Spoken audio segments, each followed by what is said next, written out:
निकेतन शासनपति श्रमण भगवान महावीर स्वामी के पावन चरण अरविंदों में हार्दिक भावना वंदन नमन। मेरे अंधेरे जीवन को रोशनी प्रदान करने वाले परम उपकारी आगम ज्ञान के भंडार आगम ज्ञाता आगम पुरुष जिन शास्त्र रतन हिमाचल केसरी उपाध्याय भगवंत श्रद्धे गुरुदेव श्री जितेंद्र मुनि जी महाराज साहब के पावन चरण कमलों में हार्दिक भावना वंदन नमन।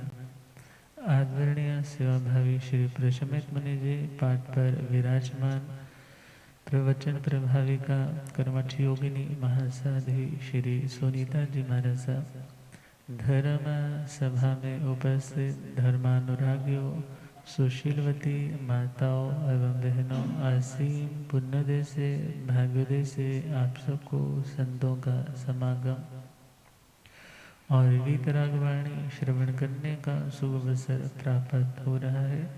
परवादी राज पर्यूषण पर्व का आज मंगलमय 5वां दिवस सबके लिए मंगलमय कल्याणकारी हो।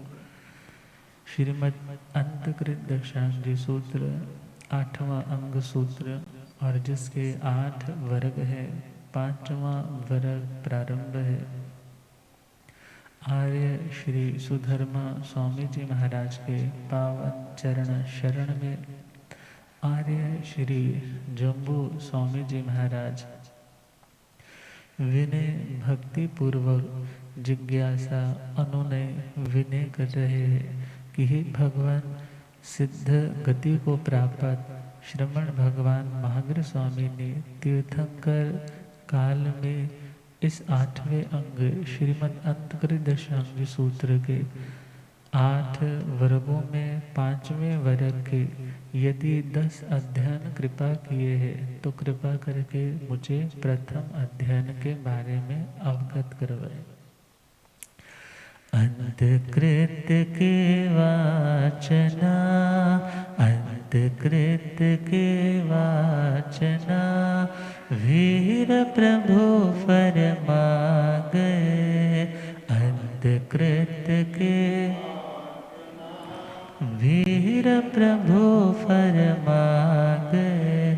आर्य सुधर्मा जो सुना जम्बू को समझा गए। आर्य सुधर्मा जो सुना जम्बू को समझ। अंतकृत के वाचना, अंतकृत के वीर प्रभु फर। आर्य श्री सुधर्मा स्वामी जी महाराज फरमा रहे हैं, वह काल और वह समय जब द्वारिका नाम की नगरी कृष्ण वासुदेव का साम्राज्य चल रहा है।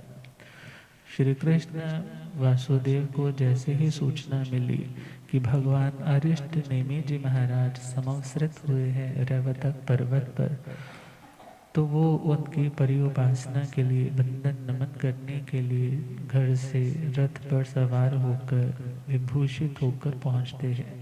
और उन्हीं के बाद महारानी पद्मावती भी जैसे ही उन्हें भी सूचना मिली है, वो भी पीछे पीछे प्रभु की परिउपासना के लिए यान प्रवर मतलब उत्तम श्रेष्ठ रथ के ऊपर विराज करके पहुंच जाती।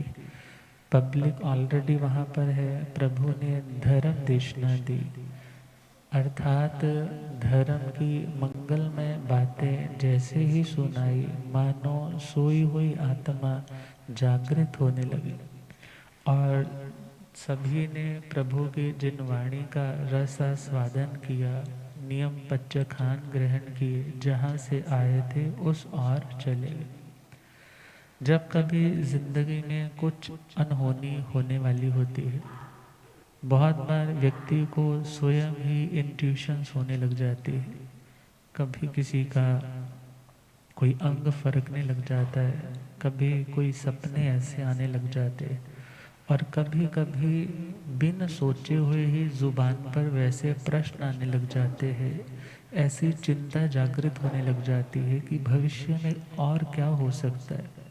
श्री कृष्ण महाराज के भी मन में आया कि ये द्वारिका नगरी जो साक्षात देवलोक के समान है, जिसको इंसानों ने नहीं बल्कि देव कुमारों ने जिसे बनाया है, जो मानो धरती पे एक स्वर्ग लोक का ही टुकड़ा हो, मगर जो बना है वो एक दिन मिटेगा। जो आज दिख रहा है कभी यह अदृष्ट भी हो जाएगा।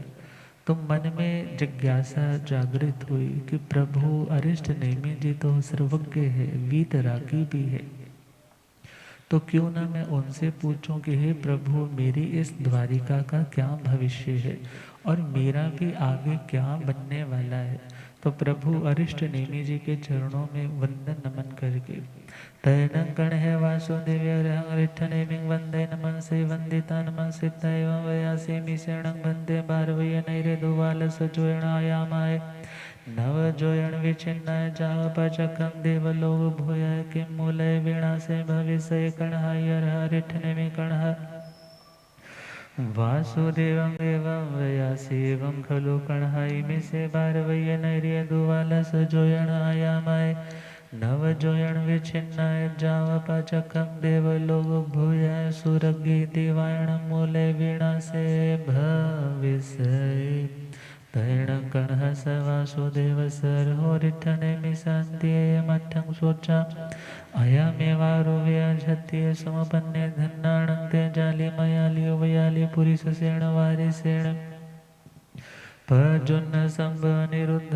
दृढ़नेमि सच्चनेमि पभियो कुमाराजेणं चिच्चा हिरण्यं जाव परिभायिता अर्होरिठनेमि शान्त्यं मुण्डा जाव पवयाहन्नम् धन्य आकय पुण्य रज्जय जावन्त्योर्य मानुषेषु या काम भोगे सुमुच्य नो संचायमि अर्होरिठनेमि सन्त्ये जाव पवयित कणहायर्हरिठनेमि कन्हं वासुदेवं एवं वयासि से नूणं कणहा तवयमर्झत्ये समुपन्ने धन्नाणं ते जाले जाव पवैते से नूणं कणहाय मठ्ठे हन्ताति। प्रभु के श्री चरणों में वासुदेव श्री कृष्ण जी महाराज निवेदन करने के लिए पहुँचे हैं। वंदना नमस्कार करके पूछने लगे कि हे भगवान, यह द्वारिका नाम की नगरी जो 12 योजन लंबी और 9 योजन चौड़ी है, जो प्रत्यक्ष रूप से साक्षात देवलोक के समान है, हे प्रभु किम मूले विनाशे भविष्य, इस द्वारिका नगरी के विनाश का क्या कारण बनेगा, क्या रीज़न बनेगा। क्यों? क्योंकि जो चीज़ बनी है वो एक दिन ज़रूर विनष्ट होगी और मन में इस यूनिवर्सल ट्रुथ के प्रति विश्वास भी है, मगर अब क्यूरियोसिटी आई है ये द्वारिका कैसे नष्ट होगी।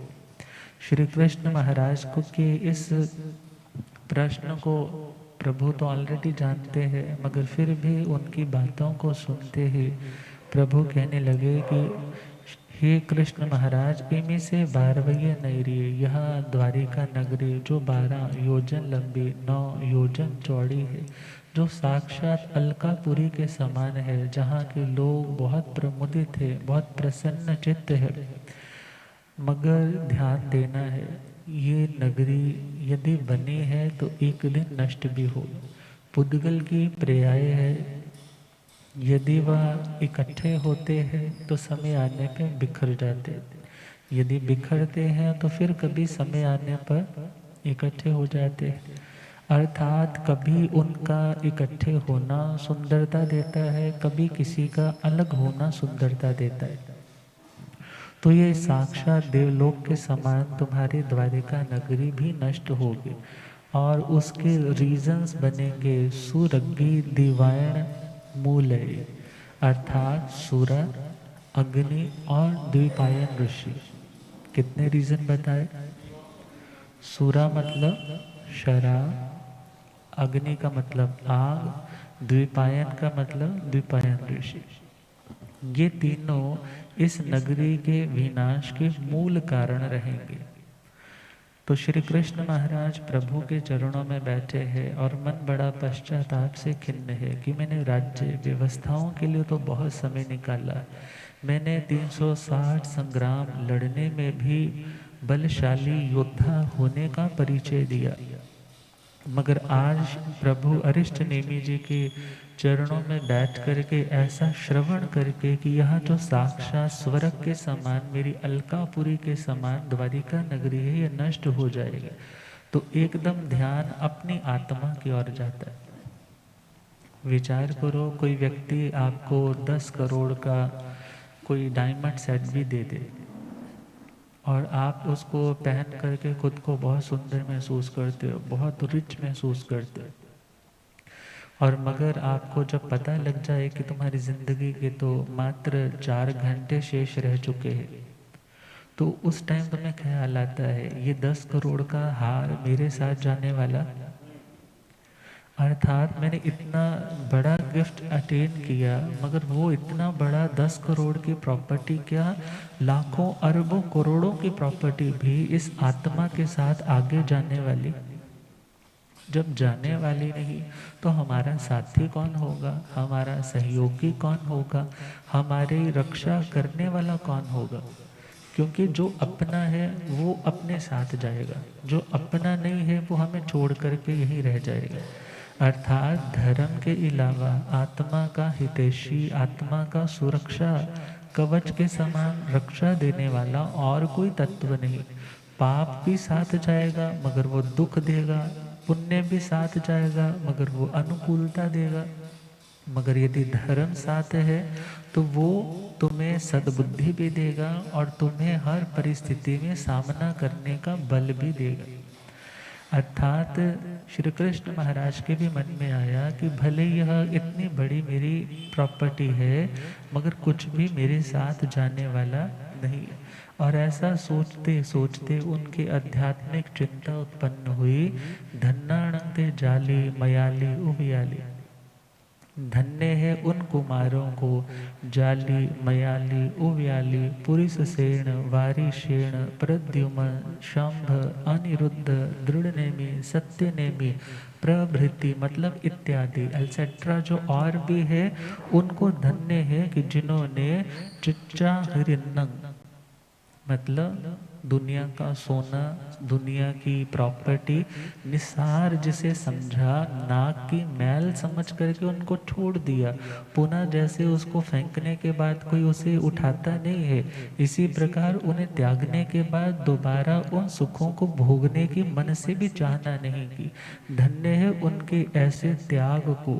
और जिन्होंने भगवान अरिष्ट नेमि जी के अंतिम मतलब समीप जा करके मुंडा जावी जावपा वैया, जो मुंडित हुए, मुंडित मतलब जिन्होंने 4 कषायों का मुंडन, उनको नष्ट करने का अभ्यास किया, 5 इंद्रियों के जो विषय है वहाँ से जाने से अपने मन को रोका, इंद्रियों को रोका, और जिन्होंने द्रव्य मुंडन केश लोच भी किया, ऐसे अणगारों को धन्य है। अहम न अधन्य, मगर मैं कैसा हूँ, अधन्य।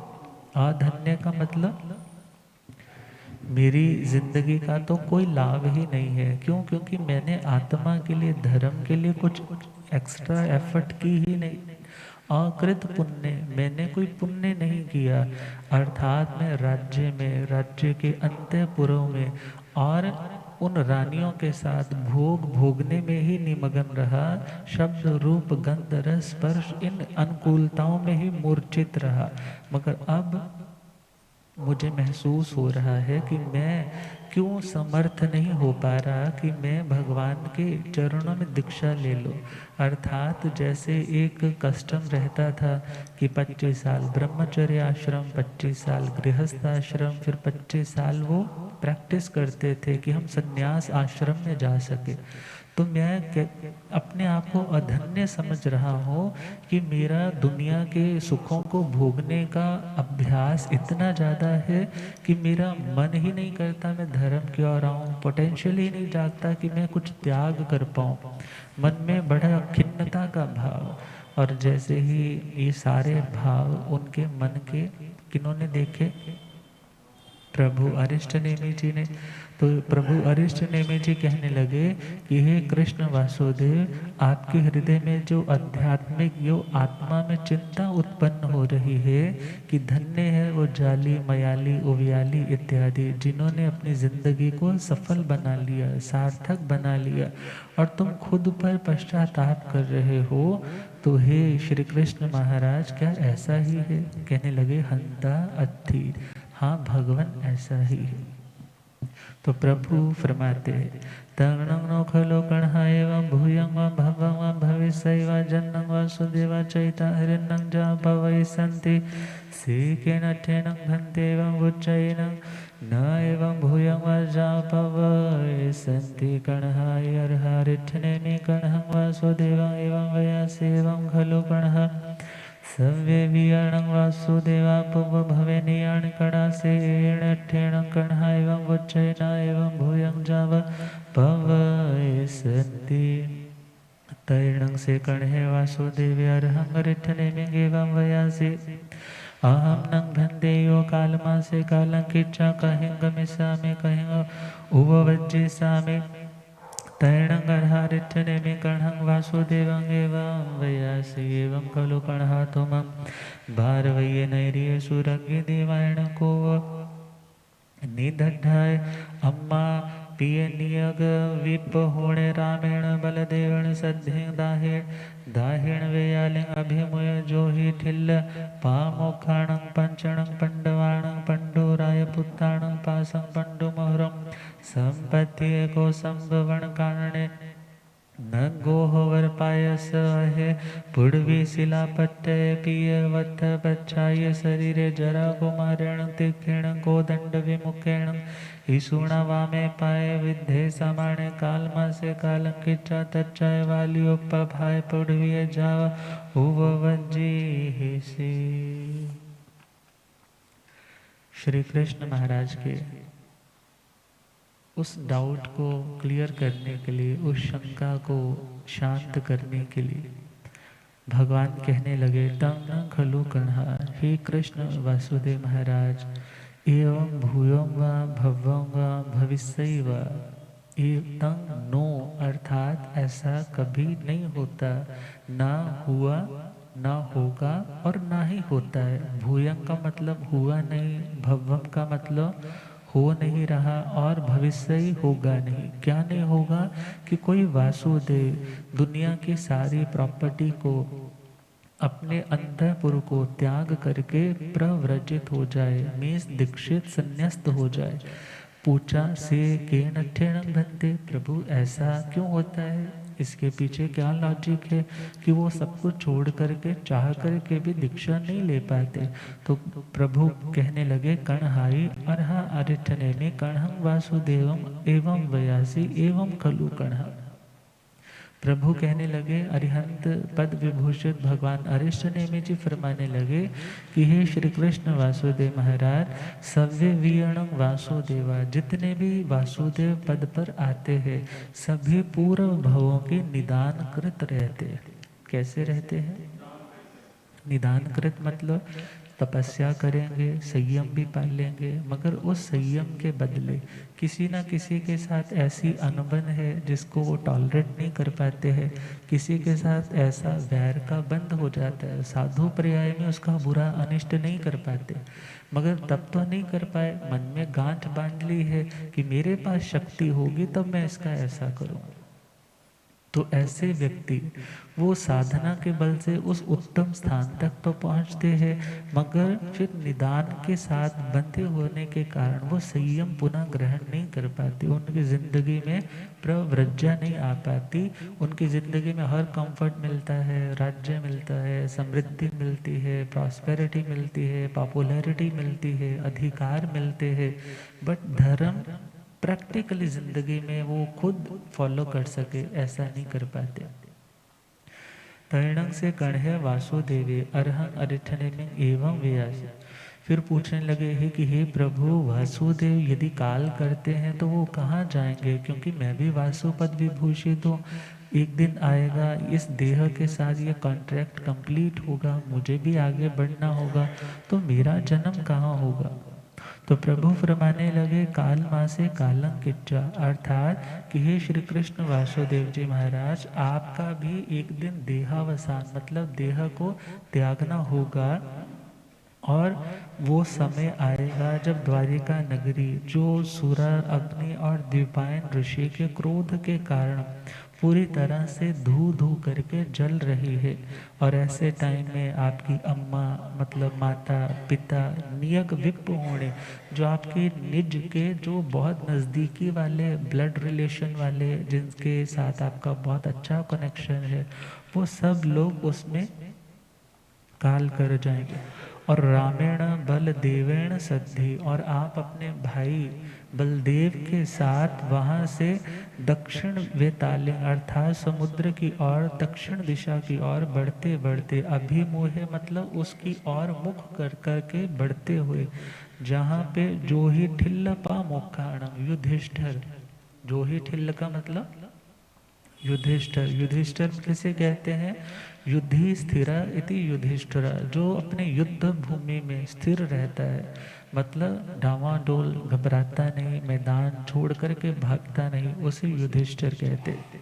तो युधिष्ठिर जिनमें प्रमुख है, जो धर्म नीति के माहिर है, और ऐसे उन 5 पांडवों के पास पंचणं पंडवाणं पंडु राय पुत्राणं, जो पांडु राजा के पुत्र है, उनके पास जो पांडु मथुरा है संपत्ति है, वहाँ आप जा रहे होंगे, और कौशाम्ब वन नाम का उद्यान आएगा, और थक गए हैं आप विश्राम करने के लिए निग्रोध वट वृक्ष की, जो बड़ा वट वृक्ष है, प्रधान वट वृक्ष है, उसकी छाया के नीचे विश्राम करने के लिए पुडवी शिला पट्टे, पृथ्वी की शिला का पट्टा मतलब फट्टा बोल देते हैं आजकल, मतलब पृथ्वी की शिला, वो भूमि का ही पत्थर की ही शिला जो पाट का काम कर रही है, उसके ऊपर आप पिय वत पच्छाय शरीरे अपना पीताम्बर ओढ़ करके लेट जाओगे।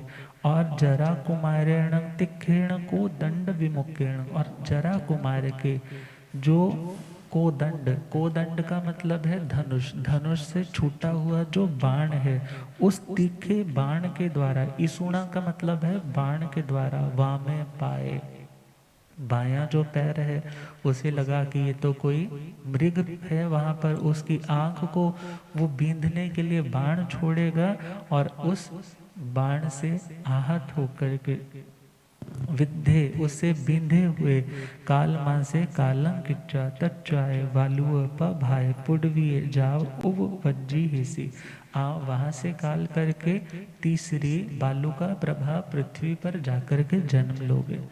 तैण कन्हे वासुदेव्यार हो रिठने मिसंति मठा सोचा निसम्मा ओ होय जाव जिया। ऐसा सुनकर के श्री कृष्ण महाराज थोड़ा टेंस्ड हो गए कि मेरा अभी संसार परिभ्रमण शेष है, अभी मुझे और आगे जन्म लेने पड़ेंगे। तो जैसे ही श्री कृष्ण महाराज की इस भावना को उन्होंने नोटिस किया, तो प्रभु बताते हैं कि घबराने की आवश्यकता नहीं, कर्म का फल तो आएगा, युद्ध संग्राम लड़े हैं तो उनका भी परिणाम भोगना पड़ेगा, और जो आपने उत्तम कार्य किए हैं उनका भी आपको फल आएगा। और उसका फल क्या आएगा?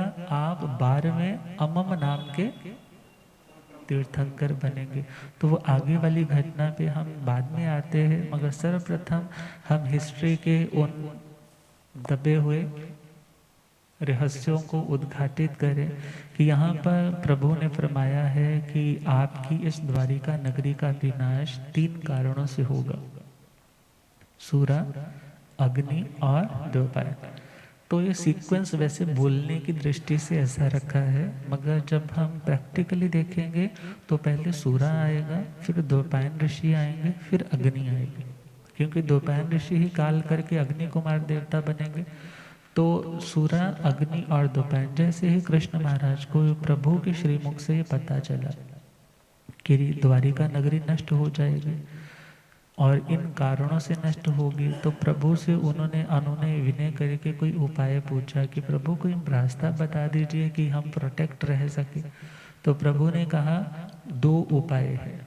पहला आइमिल तपस्या आपकी द्वारिका में चलती रहनी चाहिए, और दूसरा नवकार महामंत्र का जाप चलता रहना चाहिए। ये जो मान्यता है, ये कथा साहित्य की मान्यता है, और यदि इसे हम फॉलो भी करते हैं तो कोई बुरी नहीं है, क्योंकि तप त्याग से अंतराय आने वाले उपसर्ग टलते हैं। मगर यदि कोई निकाचित है तो उसे रोकने वाला कोई नहीं। तो जैसे ही उन्हें यह सूचना मिली कि इस तरह नष्ट होगा, तो उन्होंने सबसे पहले द्वारिका में अनाउंस करवाया, घोषणा करवाई कि मेरे इस द्वारिका में 12 योजन जो लंबी है, 9 योजन जो चौड़ी है, किसी के घर में शराब नहीं मिलनी चाहिए। यदि है तो हमारे आदमी आएंगे, आप उनको डिपॉजिट करवाओ, उनको पकड़ाते चले जाओ। मीन्स रेड डलवा दी एक तरह से, किसी ने दबा कर रखी है, छुपा कर रखी है, सारा स्टॉक निकाल दो। और लोग भी समझदार थे, उन्हें अपने प्राण से भी ज़्यादा प्यारी कौन है? वो द्वारिका नगरी इतनी सुंदर है, इतनी बढ़िया है। यदि ये द्वारिका बचेगी तो हम बचेंगे, यदि द्वारिका ही नष्ट हो गई तो हमारा क्या अस्तित्व रहेगा? और ऐसी भावना से सभी ने अपने घरों से शराब निकलवा दी, जिन जिन के पास थी। ये नहीं है सबके पास ही थी। अब क्वेश्चन आ जाता है कि उस टाइम भी क्या शराब चलती थी? तो वहाँ उसका सिंपल सा उत्तर है कि बुराई और अच्छाई किस टाइम नहीं होती। बुराई और अच्छाई किस टाइम नहीं होती? रोगी और निरोगी लोग किस टाइम नहीं होते? अच्छे और बुरे लोग किस टाइम नहीं होते? मगर उनकी रेशो कम ज़्यादा होती है। रेशो क्या होती है? कम ज़्यादा होती है। डूबने वाले भी हर टाइम होते हैं और तरने वाले भी। तो प्रभु ने तो जस्ट बताया है कि दोनों तरह के लोग होते हैं, और पहले अवेयर कर दिया कि यदि ये बुराई आएगी तो तुम्हारी द्वारिका नष्ट हो जाएगी। तो इट मीन्स इंडिकेशन हमारे तुम्हारे लिए भी प्रभु ने क्या दिया? यदि ये बुराई तुम्हारे घर में भी आएगी तो तुम्हारी वो द्वारिका, तुम्हारा घर भी क्या हो जाएगा? मिट्टी में मिल जाएगा। तो द्वारिका नगरी के लोगों ने शराब जिन जिन के पास थी, जो जो शौकीन थे, पीने वाले थे, पूर्व जन्मों के ऐसे संस्कार लेकर के आए हैं कि उसके बिना नहीं रह पाते, तो उन लोगों ने भी वो सारी शराब उन लोगों को उठवा दी कि आप ले जाओ। और वह सारी शराब का स्टॉक लेकर के दूर घने जंगलों में जाकर के, उन जंगलों में उन्होंने बहुत गहरे गहरे कुएं खोदे और बड़े बड़े उन्होंने बर्तनों में उन शराब के मटकों को डिपॉजिट किया, और फिर ऊपर तसले रख करके उन्हें बंद करके ऊपर मिट्टी डाल दी। मगर होनहार जब होनी है तो कहते हैं होनी तो अपने आने के कई रास्ते बना लेती। और एक बार यादव कुमार जंगल में खेलने के लिए, घूमने के लिए गए हैं, प्यास के मारे गला सूखने लगा, प्यास के मारे पानी खोजने लगे, कहीं पानी नहीं मिला। तो एक जब प्यास इतनी गहरी लगी है तो वो स्थान को खोदने लग पड़े। पता नहीं है कि कहाँ शराब दबाई, मगर स्थान को खुदाई करने लगे तो एकदम खड़का सा हुआ। जैसे ही थोड़ा खड़का हुआ, शोर सा हुआ, तो लगा कुछ है। और जैसे ही और गहराई में गए तो एक तसला, मतलब वो लोहे का बर्तन सा निकला, और उसके नीचे मटके के मटके भरे हुए। और उन्हें तो आज ऐसा लगा कि इतने टाइम की सोई हुई इच्छा आज जाग भी गई है और आज पूरी भी हो जाएगी। और उन्होंने खूब दबा कर के शराब पी ली, और पी करके अब तो क्या हो गए? टुल हो गए। हाँ, टल्ली हो गए। टल्ली बोलते हैं ना, टल्ली हो गया। अब अपनी उनको कोई अवेयरनेस नहीं है। कहते हैं एक बार एक व्यक्ति शराब पी करके आया, पुराना टाइम था, और पुराने टाइम में ना एक बार एक चला था, फैशन चला था कि औरतें 2 टेल्स रखती थी, 2 गुत्ते बनाती थी। तो इन दोनों वो आदमी बहुत शराब पी करके आया, रात हो गई। और रात हो गई तो घरवाली ने तो पहले ही अपने काम वाले को समझा दिया, आज दरवाज़ा नहीं खुलेगा, जहाँ पशुओं वाला बाड़ा है उसी में उसको भेज देना। ऐसे गंदे आदमी से कौन मत्था मारेगा, मैं तो उसको खाना भी नहीं दूंगी। और जैसे ही उसको सारा समझा दिया, और वो व्यक्ति गिरता गिरता जैसे दरवाजे तक पहुंचा, तो काम वाले ने उसको किस में डाल दिया? हाँ, वो जो बाड़ा था। और जो बाड़ा था तो वहाँ पर भैंसें रखी हुई थी, और वो भैंस के जैसे ही पीठ पर हाथ मारा और कहने लगा, ओ रामेदी माँ, तू पहले तो 2 गुत्ते करती थी, आज एक को क्यों की हुई है? अब इतने दिन में वो उसने पैर मारा, नीचे गिर गया, और अब उसके बाद कौन सा गंगा जल आता है ऊपर से? हाँ, अब वो जैसे ही मूत्र करने लगी और वो पी रहा है, कहने लगा, अच्छा अब तू भी पिलाने लग पड़ी। मैं तो सोच रहा था कि मुझे बाहर जाके पीनी पड़ती है, आज तो बड़ी खुशी से पिला रही है। इट मीन्स वो व्यक्ति कितना पागल हो जाता है, कांट डिस्क्रिमिनेट। उसकी माँ है, उसकी बहन है, मतलब उस व्यक्ति की स्थिति बहुत ही दयनीय हो जाती।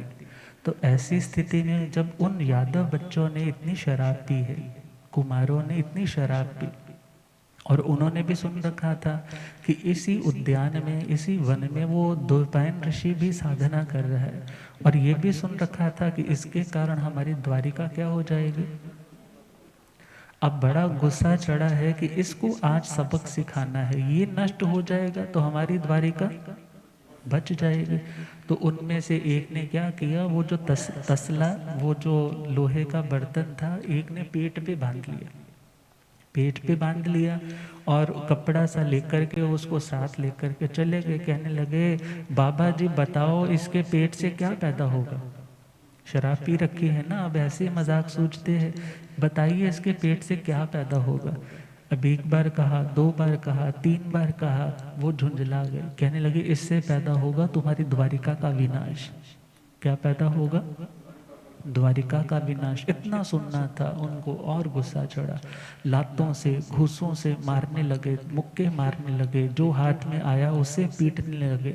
और पीटते पीटते जब देखा कि अब वे मर गया, उनको लगा मर गया, तो वहाँ से भाग खड़े हुए। मगर जैसे ही चलने लगे, वो अधमरा सा कहने लगा कि हे यादव कुमारों, मैं निदान करता हूँ कि यदि मेरी साधना का, मेरी तपस्या का कोई प्रभाव हो तो मैं तुम्हारी पूरी द्वारिका का विनाश करने वाला बना। और इतना उन्होंने जैसे सुना तो सारा नशा क्या हो गया? नशा सारे का सारा।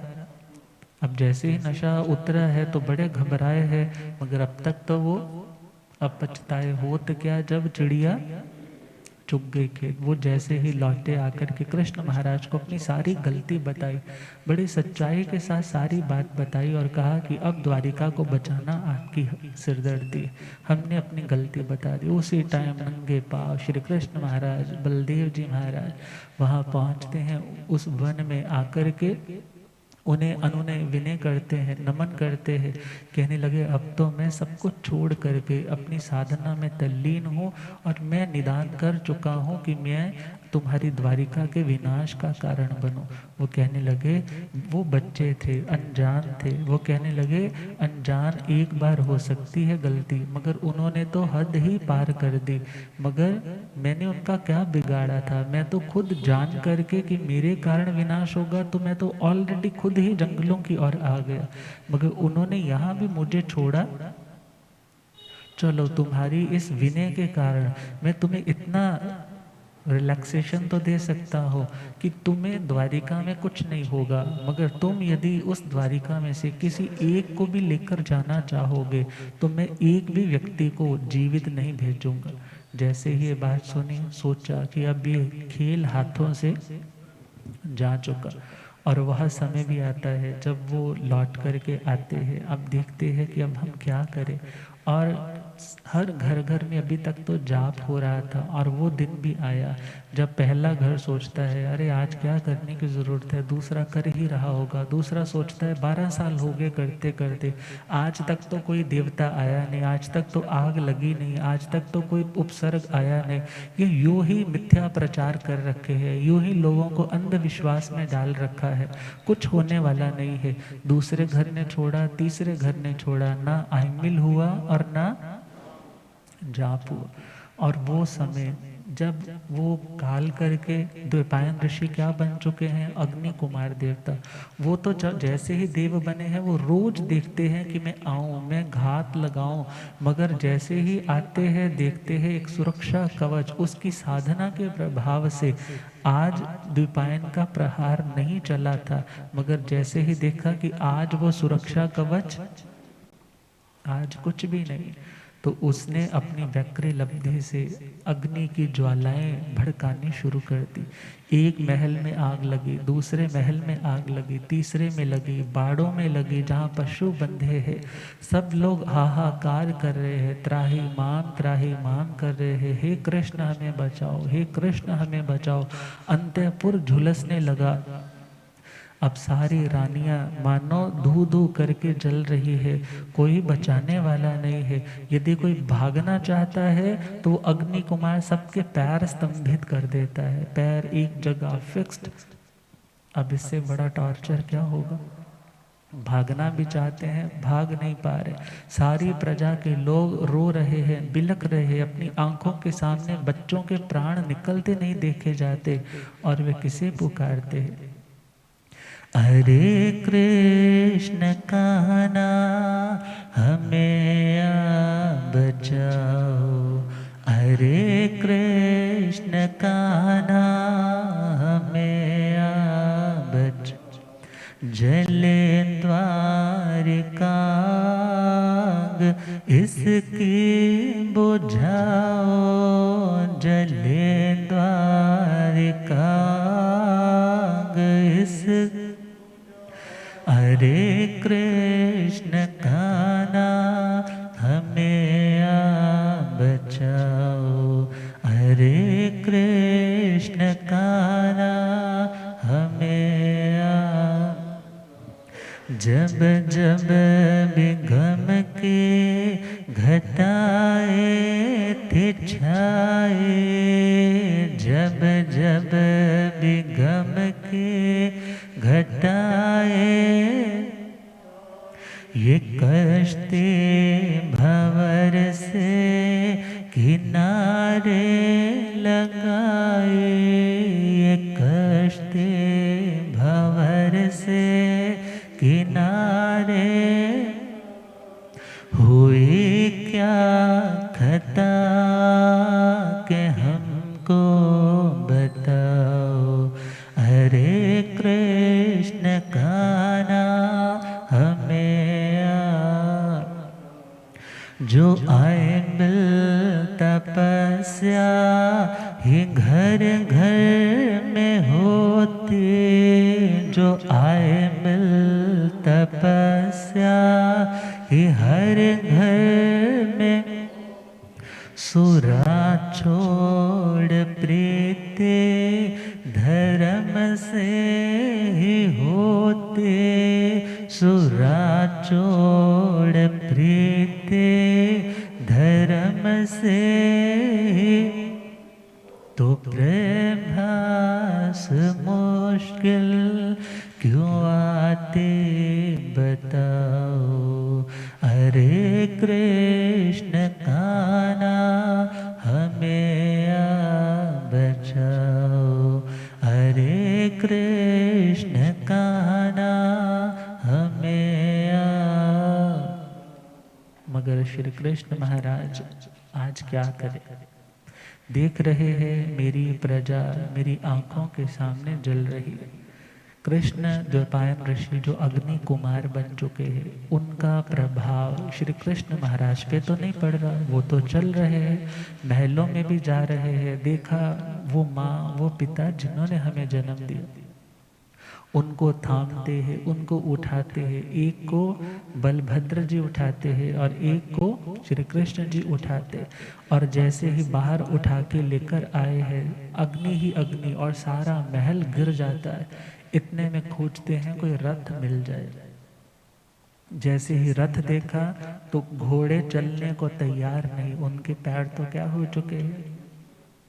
तो उस रथ को निकाल करके खुद माता पिता के लिए माता पिता के लिए उन्हें खींचने के लिए तैयार है, माता पिता को रथ पे रखा है, खुद दोनों भाई आगे लगे। द्वारिका नगरी क्रॉस करके जैसे ही आगे बढ़े, वो कृष्ण द्वैपायन जो अग्नि कुमार है उसने उसी टाइम वो गेट नीचे गिरा दिया जो मुख्य द्वार था, सेंटर में गिरा है, और उनके ऊपर वो आग की लपटें माता पिता के ऊपर गिरी है। माता पिता कहने लगे, हे कृष्ण आप हमारी चिंता मत करो, हमने अपनी अंतिम आराधना, अंतिम साधना, हमने संलेखना, संधारा 84 लाख जीवा योनि से क्षमा याचना कर ली। अब दूर खड़े देख रहे हैं मानो आज ये द्वारिका अग्नि का समुद्र बन चुका है, और हर व्यक्ति मानो उस आग में समाता जा रहा है, समाता जा रहा है। बहुत आर्त ध्यान आता है, मगर अब क्या करें, वहाँ से सब कुछ लुट गया, क्योंकि जब पुण्य जाता है तो कुछ छोड़कर नहीं जाता, और जब पाप उदय में आता है तो अपने ही बेगाने, अपने ही आंखों के सामने नष्ट हो जाते, और देख रहे हैं, सोच रहे हैं क्या ये एक मात्र सपना था द्वारिका का। और जैसे ही निकले हैं, अब भाई से पूछते हैं भैया अब क्या करें, कहाँ चले, तो बलदेव जी कहते हैं कि हमें सबसे उत्तम होगा कि हम यहाँ से दक्षिण की ओर जो पांडु मथुरा है वहाँ पर जाकर के पांडवों के पास रहते। वो कहने लगे श्री कृष्ण महाराज मैंने तो उन पांडवों को देश निकाला दे रखा है। क्या दे रखा है? देश निकाला दे रखा है। अब आज उनके पास हम कैसे जाएंगे? वो कहने लगे महाराज आप ऐसा ना सोचे, वो भी उत्तम पुरुष है, आपने यदि उनके ऊपर 100 उपकार किए हैं या एक उपकार अपकार किया है तो वो ऐसे उत्तम है कि वो आपके 100 उपकार तो याद रखेंगे, आपका वो एक अपकार याद नहीं रखेंगे। कहने लगे फिर भी मेरा जाने का मन नहीं। कहने लगे चलो आप उनके पास मत जाओ, मगर कुंती तो आपकी भुआ है ना, कुंती क्या है? भुआ है, तो उनके पास ही चल पड़ो। तो मन मार करके उस ओर चल रहे। तो अब यहाँ स्टोरी आती है, वो पांडु मथुरा कौन सी थी? तो श्री ज्ञाता धर्म कथान जी सूत्र का 16वां अध्ययन आता है अमरकंका, अपर कंका। और स्टोरी आती है श्री कृष्ण महाराज अपना द्वारिका का राज्य संभाल रहे हैं, और इधर हस्तिनापुर में कौन है?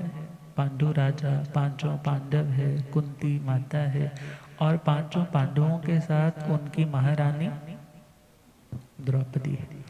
अब द्रौपदी और सारे अपने अंतःपुर में, मतलब माता पिता भी आ रखे हैं उनके उस रूम में, सारे बैठे हुए हैं। और इतने में कच्छुल नारद जो बहुत सी साधनाओं से संपन्न है, रिद्धियों से, आकाश गामिनी इत्यादि विद्याओं में बहुत निष्णात है, और एकदम वो आकाश मार्ग से उतरते उतरते उनके महलों की ओर आए।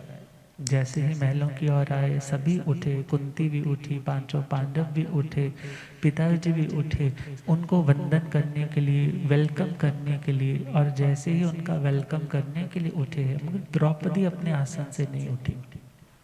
द्रौपदी अपने आसन से, उसके मन में क्या आया, अरे ये तो घर घर में झगड़े करवाने वाला है, अविरति है, असंयति है, मैं इसको वंदना करने के लिए क्यों उठूं?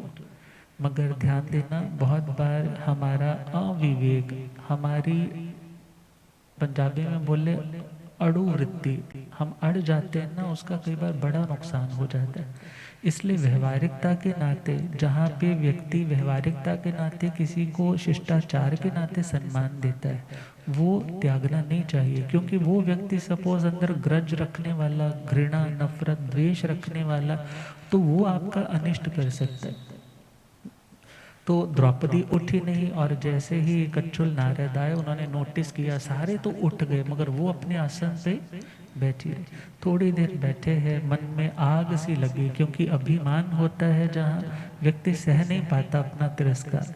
और जैसे ही तिरस्कृत महसूस किया तो सोचने लगे द्रौपदी को भी घमंड है। किस बात का घमंड है कि मैं इतने बड़े राज्य की महारानी बन गई हूँ, मैं इन पांच पांडवों की पत्नी हूँ। अरे जिस औरत के मुट्ठी में एक आदमी भी हो ना, उसके भी पैर धरती पे नहीं लगते। इसके तो उंगलियों पे कितने कितने नाचते हैं। अरे पांचों पांचों इसके इशारों पर चलने वाले हैं, तो इसके पैर जमीन पे क्यों लगेंगे, ये मेरे को वंदना क्यों करने के लिए उठेगी। मगर कोई बात नहीं, मैंने भी इसको मजा नहीं चखाया ना, तो मेरा नाम भी नारद नहीं। और वहां से थोड़ी ही देर में उन सबको विदा करके चल पड़े हैं अमरकंका की, अर्थात वो धातु खंड का पूर्वार्ध हिस्सा। वहां पर पहुंचे हैं जहां पे पद्म नाम का सम्राट है। और वो सम्राट ऐसा है जो थोड़ा स्त्री लंपट भी है, और उनके अंतःपुर में जहाँ रानियों का रनिवास है, उस रनिवास में पहुंचे हैं जहाँ उनकी 700 रानियां हैं। कितनी रानियां? वो 700 रानियां उनके पास इर्द गिर्द मंडरा रही है। और जैसे ही वो 700 रानियां इर्द गिर्द मंडरा रही है, तो कच्छुल नारद जैसे ही प्रविष्ट हुए, सभी एकदम उठ गए उनका स्वागत करने के लिए, उनका अनुनय विनय अभिनंदन करने के लिए। और जैसे ही उन्हें एक उत्तम आसन प्रदान किया, उन्होंने कुशा इत्यादि से अपनी विधि करके वहां बैठे। और जैसे ही बैठे, और प्रश्न किसने रखा? पद्मनाभ ने। कहने लगा, हे नारद जी, आप तो जगह जगह पर विचरण करते हैं, आप तो जगह जगह पर घूमते हैं, क्या आपने मेरे इस उत्तम अंतःपुर के समान क्या कोई ऐसा अंतःपुर देखा जहाँ पर इतनी सुंदर सुंदर रानियां हो? तो नारद जी को बात याद आ गई।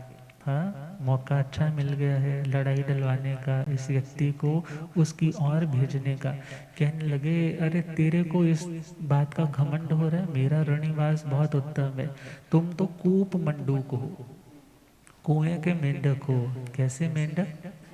कुएं के मेंढक हो। कुएं का मेंढक तो उसी कुएं में छलांगे लगाता रहता है, उसको लगता है बस यही सारा संसार है, मगर उसको ये नहीं पता समुद्र कितना बड़ा है, दुनिया कितनी बड़ी है। अभी तुमने दुनिया देखी ही क्या है? अरे तुम यहाँ की बात करते हो, द्रौपदी पांडवों की महारानी जो हस्तिनापुर भरत क्षेत्र के जम्बूद्वीप में है, अरे वो ऐसी उत्तम उत्कृष्ट स्वरूप लावण्य युक्त है कि उसके पैर के कटे हुए अंगूठे के 100वें हिस्से के बराबर भी ये तेरी सारी रानियां नहीं। अब इतना सुनना था, अब मन में क्या क्यूरियोसिटी आ गई, वासना का कीड़ा ऐसा जागा कि मेरे को तो अब द्रौपदी ही चाहिए। और वो तो वहां से अपना काम करके आग लगाई और चले गए। अब वो तो चले गए, और इधर उसके मन में तड़प उठने लग पड़ी। अब तड़प उठी है, उसने तिला किया, अपने पूर्व संगति को, उस देव को याद किया, और कहा जहाँ पर भी द्रौपदी है, सारा नाम मैप दे दिया, यहाँ पर है, तो उसे तुम उठा करके मेरी इस अशोक वाटिका में आकर के रख दो। उसने मना किया कि वो किसी और पराये पुरुष के प्रति मन से भी पति रूप में वर्ण करने का चिंतन नहीं करेगी, तुम उसका ख्याल छोड़ दो। वो वासुदेव श्री कृष्ण जी की बहन बन चुकी है, पांडवों की वो पत्नी है, तुम ऐसा गलत कार्य मत करो। मगर उसने कहा, मैंने तुम्हें याद किया, तुमने कहा था कि कोई काम हो तो बुलाना, आज मेरे पर ये समस्या पड़ी है, तुम ही समाधान करो। वो गया है, और हस्तिनापुर के महलों की छत के ऊपर वो द्रौपदी, इधर युधिष्ठिर लेटे हैं, इधर द्रौपदी लेटी है। और उस व्यक्ति ने क्या किया, देव ने आकर के उसे अवसापन निद्रा में निद्राधीन किया, और उसे उठाया और कहाँ ले आया? धातु की खंड के उस अपर कंका, उसकी राजधानी में अशोक वाटिका में आकर रख दिया। जैसे ही आकर उसने सूचना दी, महाराज मैंने अपना काम कर दिया, अब तुम जानो तुम्हारा काम जाने। वो अपनी सभी रानियों के अंतःपुर को, सभी रानियों को साथ लेकर के अशोक वाटिका में आता है। जैसे द्रौपदी की नींद खुलती है, देखती है, अरे मैं कहाँ आ गई, ये अशोक वाटिका भी हमारी नहीं है, ये सारा वातावरण ही अलग लग रहा है। अंदर से इंट्यूशन हुई कि तेरा अपहरण हो चुका है, तो अपने उस स्थान पर नहीं है, किसी देव ने, गंधर्व ने, राक्षस इत्यादि ने तुम्हारा अपहरण करके यहाँ पर तुम्हें लाया है। और जैसे ही सबको आते हुए देखा, तो पद्मनाभ आकर कहने लगा, स्वागत है तुम्हारा हमारे इस धातु की खंड में, और तुम जरा भी घबराओ नहीं, चिंता नहीं करो, तुम मेरे साथ दुनिया के समस्त मनुष्य लोक के जितने भी उत्तम भोग है, तुम मेरे साथ विपुल भोगों का भोग करो और पुरानी यादों को भूल जाओ। मगर वो कहने लगी, मैं मन से भी किसी अन्य पुरुष के बारे में ऐसा चिंतन नहीं कर सकते। अच्छा, आप मुझे 6 महीने का वक्त दे दो। यदि 6 महीने में मेरे भाई वासुदेव श्री कृष्ण महाराज नहीं पहुंचते हैं तो मैं तुम जैसा कहोगे वैसा करने के बारे में विचार करूंगी, वैसा करने के लिए तुम्हें सहमति दे सकूंगी, मगर मुझे कितना वक्त दे दो? 6 महीने। उसने कहा कोई बात नहीं, 6 महीने की बात है। कन्याओं का अंतःपुर जो था वहां पर उसे रख दिया। और इधर जैसे ही युधिष्ठिर सुबह उठा है और देखा साइड में द्रौपदी तो दिख नहीं रही है, नीचे आके अपने कमरों में देखा वहाँ भी नहीं है। सारे महल में शोर मच गया, द्रौपदी कहाँ है, द्रौपदी कहाँ है। और इतने में ही वो सारी सूचना पिता के पास आकर दी। पिता ने सारे नगर के चौराहों पे तिराहों पे घोषणा करवाई, कहीं किसी को द्रौपदी दिखाई दे तो उसकी सूचना दो और उसको मुँह मांगा इनाम दिया जाएगा। मगर द्रौपदी की कोई खबर नहीं लग रही। तो उस टाइम पांडु राजा ने कहा, हे कुंती आप कहाँ जाइए? श्री कृष्ण वासुदेव के पास द्वारिका में जाइए, उनको जाकर के इस बात का निवेदन करें, वो कोई ना कोई समस्या का समाधान जरूर निकालेंगे। तो माता कुंती पहुंचती है हाथी पर सवार होकर के और वेलकम करते हैं श्री कृष्ण महाराज। आने का कारण पूछते हैं और एकदम चुटकी भरते हैं, अरे 5 पांडवों से एक द्रौपदी नहीं संभाली जाती? चलो अब तो चिंता की बात है, क्या करें, समाधान खोजना है। कुंती कह रही है मजाक का टाइम नहीं है, आप कुछ करो। कहने लगे बुआ चिंता ना कर, सब कुछ ठीक कर दूंगा। और इतने में सारी जगह उन्होंने भी अनाउंसमेंट्स करवाई, मगर द्रौपदी वहां पर भी मिली नहीं। क्यों? क्योंकि द्रौपदी तो कहाँ है? लवण समुद्र 2 लाख योजन का पार करके। अब जैसे ही ये चर्चा चल रही, इतने में कच्छुल नारद आकाश भ्रमण करते करते पहुंच गए। और जैसे ही पहुंचे वो आकर के जैसे ही विराजमान हुए हैं, श्री कृष्ण महाराज को चिंतित देखा। कहने लगे आप चिंताग्रस्त दिख रहे हो। कहने लगे हाँ, द्रौपदी नहीं मिल रही, आप बहुत जगह घूमते हैं, आपने कहीं देखा हो द्रौपदी को? कहने लगे हाँ, मैं धातकी खंड गया था, वहां पर ना द्रौपदी जैसी कोई लग रही थी, द्रौपदी जैसी कोई लग रही थी। अब मैंने सोचा द्रौपदी तो भरत क्षेत्र में, यहाँ कैसे हो सकती? फिर मैंने ध्यान नहीं दिया, मैं तो इधर ही आ गया। वो कहने लगे कुछ भी हो, ये सारा किया कराया किसका है? कच्छुल नारद आपका ही। जैसे ही सुना वो तो वहां से छू मंतर हो गई। और उन्होंने उसी टाइम पांडवों को संदेश भेजा कि अपने 5 रथ तैयार करके तुम लवण समुद्र के किनारे तक पहुंच जाओ। और सभी अपनी सेना को लेकर के चतुरंगणी सेना पर रेडी करके वहां पर पहुंचते हैं, छावनी डालते हैं। और छावनी डाल के फिर बाकी सारी की सारी उस सेना को तो वापस लौटाएंगे, क्योंकि जस्ट 6 रथ ही वो आगे लेकर के जाएंगे। सुस्थित लवण समुद्र के अधिष्ठायक देव की साधना करके उसको बुलाते हैं। और जैसे ही वो प्रकट हुआ उससे सारी बात कही कि हमें रास्ता चाहिए। क्यों? क्योंकि हमारी बहन का अपहरण किसने किया है? पद्मनाभ राजा ने। तो जैसे ही सुना तो वो देवता कहने लगा जिस प्रकार उसके मित्र देव ने द्रौपदी का अपहरण किया तो मैं वहीं से ला करके यहाँ छोड़ देता हूँ, या तुम कहो तो मैं उसकी पूरी की पूरी अमरकंका राजधानी को समुद्र में ही गर्क कर देता हूँ, उसमें डुबा देता हूँ। कहने लगे तुम्हें ऐसा कुछ नहीं करना, हम अपनी बुझाओं के बल से ही द्रौपदी को वापस लेकर आएंगे, हमें मात्र रास्ता चाहिए। और जैसे ही रास्ता दिया है, सारी बाकी सेना को वापस लौटाया है। और 6 रथ उस समुद्र में बनी हुई मानो स्थल भूमि के ऊपर अपने रथों को चलाते हुए लेकर जा रहे। इधर से पानी का ज्वार आता है, मानो उनके हौसलों को सलाम करने के लिए कि आपका हौसला वास्तव में काबिल तारीफ है। और इधर श्री कृष्ण महाराज चल रहे। और श्री कृष्ण महाराज जैसे ही उस नगरी के समीपस्थ पहुंचते हैं, लवण समुद्र का पाठ कंप्लीट किया और जैसे ही पहुंचे हैं और रास्ते में अभी बहुत दूरी है उनके महल की, चले हैं कृष्ण मुरारे धातकी खंड पांडव है संग में, चले हैं कृष्ण मुरारी। धात के खंड पांडव है, द्रौपदी सती सन्नारी। हरण हुआ सोते पलंग से, द्रौपदी सती सन्नारी।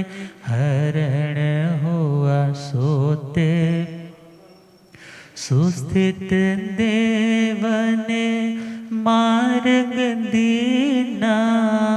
सुस्थित देव ने मार्ग दीना। पहुँच अमर गंगा संदेश दीना। पहुँच अमर गंगा संदेश दीना। लौटाओ बहना हमारी, नहीं तो मारे जाओगे जंग में। लौटाओ बहना हमारी, नहीं तो मारे जाओगे। चले हैं कृष्ण मुरारी, धात की खंड पांडव है संग में। श्री कृष्ण महाराज पहुंच गए हैं और बाहर उस धात की खंड, उस उनके महलों के समीपस्थ सीमावर्ती इलाकों में जाकर छावनी डाली, रुके और अपने दूत को, दारुक नाम के दूत को भेजा है कि जाकर के हमारी ओर से उनको समझाना, उनको कहना। और किस तरह से कहना है? सबसे पहले जाकर के उसके पाद पीठ को, जहाँ पैर रखता है उस पर अपने पैर से उसको धक्का देना और फिर भाले की नोक से हमारा ये संदेश पढ़ कर के सुनाना, उसको देना कि तुमने बहुत अनिष्ट किया है हे हीन चतुर्दशी के जन्मे हुए अप्रार्थित की प्रार्थना करने वाले। तुमने वासुदेव कृष्ण की बहन द्रौपदी का अपहरण किया, या तो ससम्मान उसे वापस लौटा दे वरना युद्ध के लिए तैयार हो जाओ। उसने वैसा ही जाकर के किया। बड़ा क्रोध आया उसे, और दूत है, अवध्य होता है, ऐसा जान करके उसको छोटे रास्ते से भेजते हुए कह दिया कि उसको बोल दो कि युद्ध के लिए तैयार हो जाए। हम इस तरह से द्रौपदी को लौटाएंगे नहीं। और जैसे ही ये सारी घटना होती है, वो सारा का सारा अपना ताम झाम अपनी सेना लेकर के रणभूमि में पहुंचते हैं। और इधर 5 पांडव है और एक श्री कृष्ण जी महाराज है। श्री कृष्ण ने पूछा है उन पांडवों से कि पहले तुम युद्ध लड़ोगे या मैं लड़ूं? कहने लगे आप हमारे साथ आ गए, बस इतना ही बहुत है, युद्ध तो हम 5 ही बहुत हैं लड़ने के लिए। श्री कृष्ण ने कहा कोई बात नहीं, चलो तब तक मैं युद्ध देखता हूँ। और जैसे ही वो आए हैं तो आते सार ही क्या बोलते हैं? अम्हे व पौमनाभ है, वा या हम है या पदम नाभ है। और जैसे ही लड़ने के लिए आते हैं और थोड़ी ही देर में उनका मान मर्दन हो जाता है, हार करके वापस बेरंग लिफाफे की तरह लौटते। श्री कृष्ण ने पूछा आपने क्या संकल्प किया था? हमने किया था या हम है या पदम नाभ। कहने लगे तुम्हारा संकल्प ही कच्चा है, तो तुम्हारा डिटर्मिनेशन पावर ही बहुत कमजोर है। और देखो यदि संकल्प करना है तो क्या, जिसमें असफलता का कोई स्थान ना हो, असफलता की कोई शंका ना हो। और जैसे ही वो मैदान में उतरने लगे, कहने लगे अम्हे न पौमनाभे, सिर्फ मैं हूँ, पद्मनाभ अब नहीं बचेगा। और जैसे ही युद्ध भूमि में आगे बढ़े हैं, सबसे पहले अपना 5 जन्य शंख बजाया और उस शंख की ऐसी दिव्य ध्वनि और उस ध्वनि के कारण ऐसी तरंगे उठी है कि उस सेना का 1/3 1/3 भाग डर के मारे भाग करके मैदान छोड़कर चला गया। और फिर उन्होंने अपनी धनुष की टंकार किए, जस्ट टंकार मात्र से 1/3 और हिस्सा भाग गया। अब कितना रह गया? जस्ट 1/3 और रह गया है।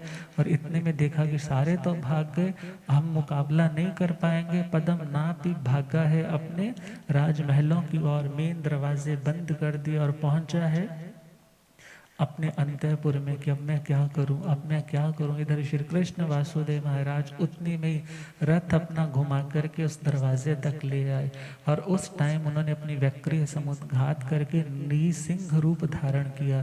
शेर का मुख है, बाकी शरीर सारा मनुष्य का बहुत ऊंचा शरीर बना करके थाप लगानी शुरू की है, थप थप, मगर उनकी उस थाप में भी मानो भूकंप आ गया।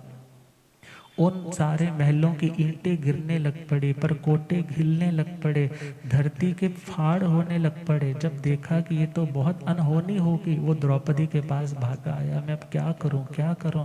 वो कहने लगी, पणिये वह वच्छला नंग देवाणु पिया उत्तम पुरुष, कि जितने भी उत्तम पुरुष रहते हैं वे अपने शरण में आए हुए व्यक्ति के प्रति यदि वो क्षमा याचना करे तो उसके प्रति वात्सल्य भाव रखते हैं, उसे क्षमा कर देते, माफ कर दे। तुम ऐसा करो, औरतों के कपड़े साड़ी पहनो और पूरी तरह से गीली साड़ी पहन करके सोने के स्वर्ण मुद्राओं के थाल लेकर के आओ, अपने अंतःपुर को साथ लो, मुझे आगे रखो और आगे श्री कृष्ण महाराज के पास जाकर के उनसे माफी मांगो और मुझे लौटा दो, तो आया हुआ यह विपदा का काल टल जाएगा, वरना तुम्हें मौत से बचाने वाला कोई। उसने वैसे फॉलो अप किया। श्री कृष्ण महाराज ने कहा, वैसे तो तुम देखा जाए मारने लायक हो, इतनी घिनौनी हरकत तुमने की है, मगर तुम शरण में आए हो इसलिए मैं तुम्हें माफ कर। नॉर्मल साइज कर लिया बॉडी का, बिल्कुल शांत हो गए हैं और पांडवों को द्रौपदी लौटाई है और वापस पहुंच रहे। और जब वापस आ रहे हैं, लवण समुद्र पार कर लिया है, 62.5 योजन का अभी गंगा का पहाड़ पार करना। गुरुदेव पधारे, हो रब मेरा सतगुरु बन के आया मैनू,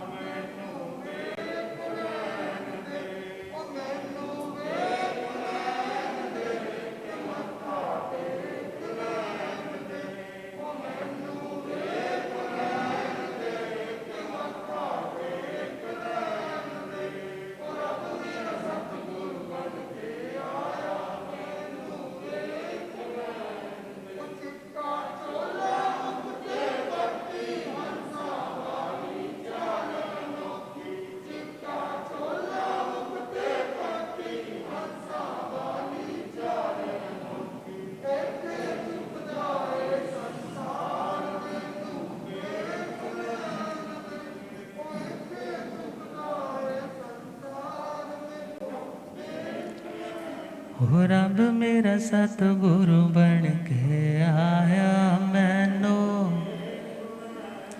भूलिया गम ज्ञाता आगम पुरर्जन शास्त्रतन हिमाचल के श्री उपाध्याय भगवंत श्रद्धे गुरुदेव श्री जितेंद्र मुनि जी महाराज।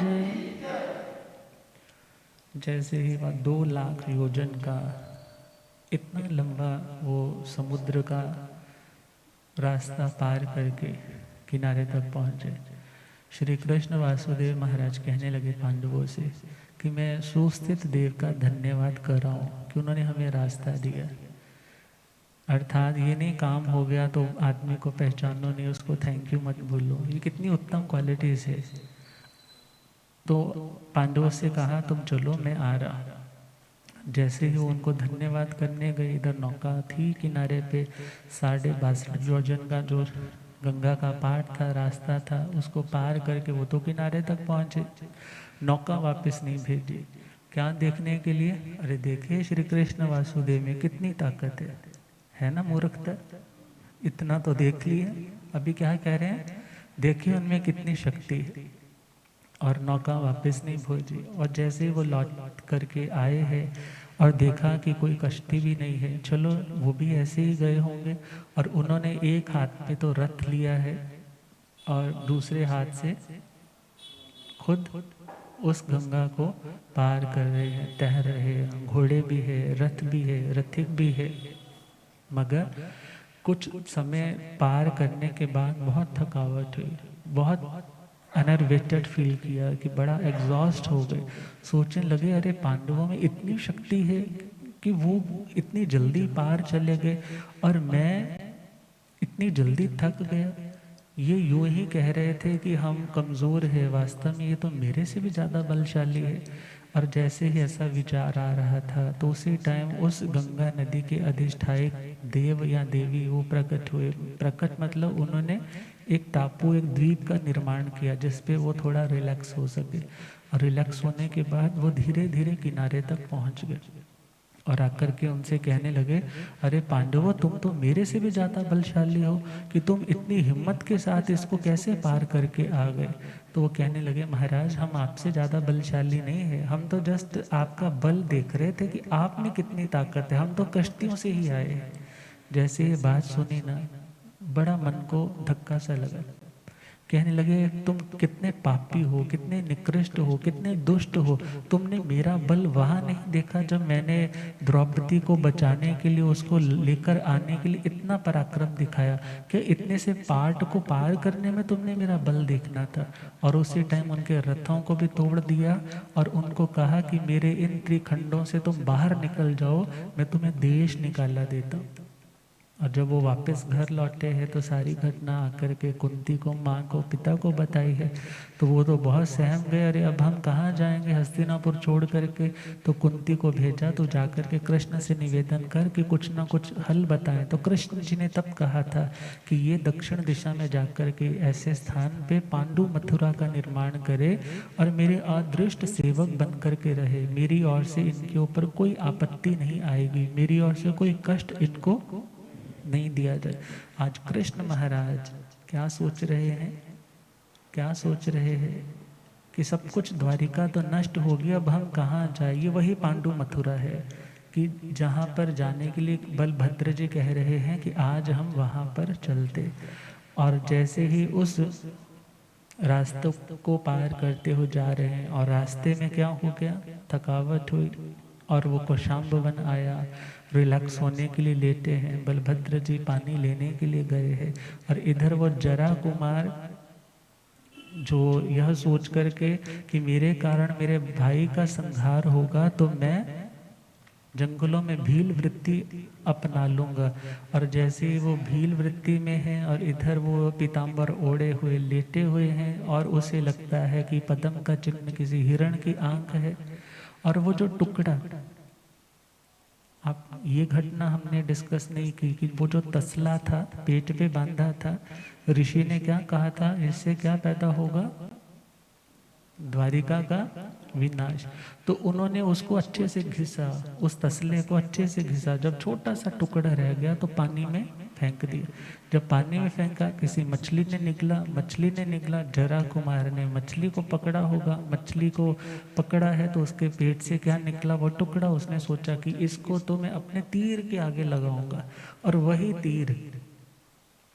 तीर आज चलते चलते जरा कुमार के हाथों से किस भ्रम से छूटता है कि सामने कोई हिरण है, और जैसे ही छूटा तो आह चीत्कार निकला कि मैंने आज तक 360 संग्राम लड़े, किसी निशस्त्र व्यक्ति पर कभी प्रहार नहीं किया, कभी पीठ पीछे प्रहार नहीं किया, सामने वाले को शस्त्र देकर के उसके साथ युद्ध किया। ये कौन है अनैतिक युद्ध लड़ने वाला, मेरे सामने आए। जरा कुमार ने पहचाना, अरे ये आवाज़ तो मनुष्य की और मेरे भाई की है। जैसे ही चरणों में पहुंचे, अरे घोर अनर्थ हो गया। श्री कृष्ण महाराज ने देखा, अरे ये तो हमारे ही परिवार की निशानी है। और उसको उसी टाइम अपनी कौस्तुभ मणि दी। कहने लगे, तुम हमारे परिवार की निशानी हो और तुम पांडु मथुरा इधर जाओ और उनको सारी घटना से अवगत कराओ। कारण यदि बलदेव पानी लेकर के लौटेगा तो तुम्हें जिंदा नहीं छोड़ेगा। तो उल्टे पांव उसको कहा कि तुम जाओ। वो उल्टे पांव जा रहा है और इतने में उनको आरत ध्यान आता है, अरे ये शत्रु मेरे हाथों से बच करके जा रहा है, इसने मेरे पे प्रहार किया और बच करके जा रहा है। उस आर और रौद्र ध्यान के कारण अगली तीसरी पृथ्वी की आयुष्य का बंद हो जाता है। और जैसे ये सारी घटना हमने यहाँ पे रिलेट की है, अब इसके बाद वो सारी घटना को सुन लिया है कि ऐसा ऐसा होगा, तो मन में चिंता है। भले अभी हम सुनेंगे कि वो आगे आकर के अब क्या कहेंगे, तो हमने प्रीवियसली सारी स्टोरी सुन ली। कर्णहारी अरहारिठने में कर्णहं वासुदेव एवं वयासी माणं तुमं देवाणु पिया ओ हय जाव झियाय हि एवं खलु तुमं देवाणु पिया तच्चौ पुण्य उज्जलीय अनंतरंगो वट्टिताई एव जम्बूदिवे दिवे भारय वासे आगमिसायो सपणीय पुण्डे सुजनवे सुसय द्वारे नैरे बार समय ममे नाम मरहा भविष्यसि तथ तुमं बहुवासय केवल पर्यायं पावणिता सिज्ज ही सी तैणं से कण है वासुदेव रहो रिठणे में शांति है मठम सोचा निसम हठ तुठे अप वड़े अपोड़िता वगय वगिता दिवलिंग छिंदे छिंदिता सिंह नायंगरी करिता रंग रिठणे मिंग वंदे नमसे वंदिता नमसे ताते में अभिषेकं हत्तिरेणं दुरुहै दुरुहिता जेण्यो बारवै नैरे जेणे वसै गिहे तेणे बुवा गय अभिषेय हत्तिरेणा पच्चोरुहै पच्चोरुहिता जेणे बाहरी उठाण साला जेणे वसै सिंहासने तेणे उवा गच्चिता सिंहासन वरंसी पूरथा विमुहे निशियता कौडुंबिय पुरुषे श्रद्धा वै श्रद्धाविता एवं वयासी गच्छहणं वंदे गच्छहणं तुभ्ये देवाणु पिया। जैसे ही उनकी इस मानसिक चिंता को प्रभु ने नोट किया तो प्रभु कहने लगे, हे कृष्ण महाराज, आप इस तरह से चिंताग्रस्त ना हुए,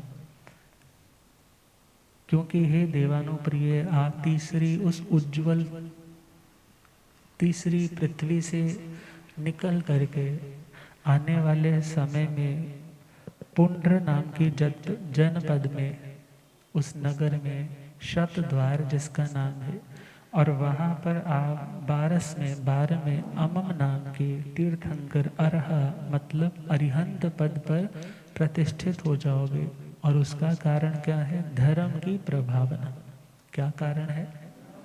धर्म की उत्तम प्रभावना के कारण ऐसा शुभ कर्म का उपार्जन हुआ कि जिसके कारण आप उस पद पर आएंगे कि जिस पद को दुनिया के इंद्र, धरणेन्द्र, सभी मनुष्य, चक्रवर्ती भी नमन करते।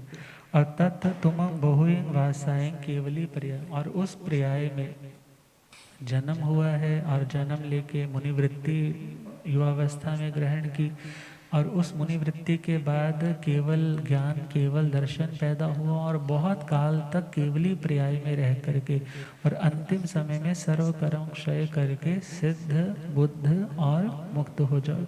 जैसे ही ये सुना है, तैणंग से कण है वासुदेव, वह श्री कृष्ण वासुदेव अरिहंत भगवान अरिष्ट नेमि जी के पास से इस शब्द के अर्थ को, मीन्स इस बात को सोचा, निसम सुन करके, धारण करके हठ उठे, बहुत ज़्यादा प्रसन्न होता है, बहुत आत्मिक संतोष होता है। आफोडिता मीन्स अपने भुजाओं को, जैसे बंदा अपने आप को कहते हैं ना, ब्रेवो ब्रेवो, शाबाश तेरे को डोले, ऐसे फिर कभी अपने थाइस पे हाथ मारता है जैसे भंगड़ा वाले लोग करते हैं, मतलब अपने आप को बहुत ज़्यादा सौभाग्यशाली समझते हैं कि मेरे भाग्य में तो इतनी उत्तम चीज़ें हैं, अर्थात वो तो थोड़ी देर का दुख है, वो भूल जाते हैं।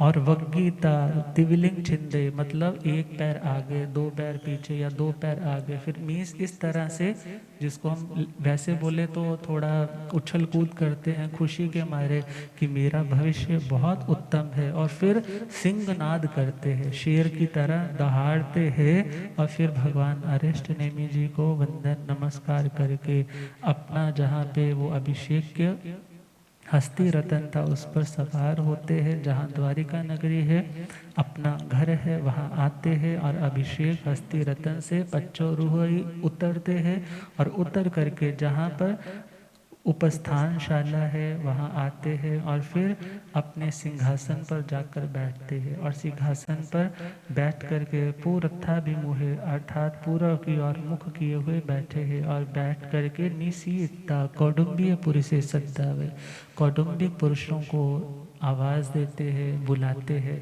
और बुला करके उन्हें कहते हैं कि हे देवानुप्रिय, बारवय नैर्य सिंहाड़क जाओ घोषे माणा एवं वया एवं खलो देवाणुपिया बारवय नैर्य दुवाल सजोयणाया में आयामाय जापचखं देवलोक भूय सुरग्य दिवाण मूले विनाशे भविसहितं जोणं देवाणुपिय इच्छे पार्वय नैरीराया वा जुगराया वा ईसरे तलवरे माडंबिय कोडुंबिय इभ्ये सेठी वा देवी व कुमार व कुमारी वारोह रिठने मिसंति मुंडे जाप वयते तंगण है वासुदेव विसज्जे पच्चाउरसविय से आहा पवित्रं वित्तिगणो जाने महया इद्धि सक्का समुदयेन यसे निखमनं करे दोच्चंपि तच्चंपि घोषणे घोषः घोषिता मम एयं आणत्यं पचप्पिणा तैणते कुटुंबीय पुरुषा जाप चप्पीनन्ति।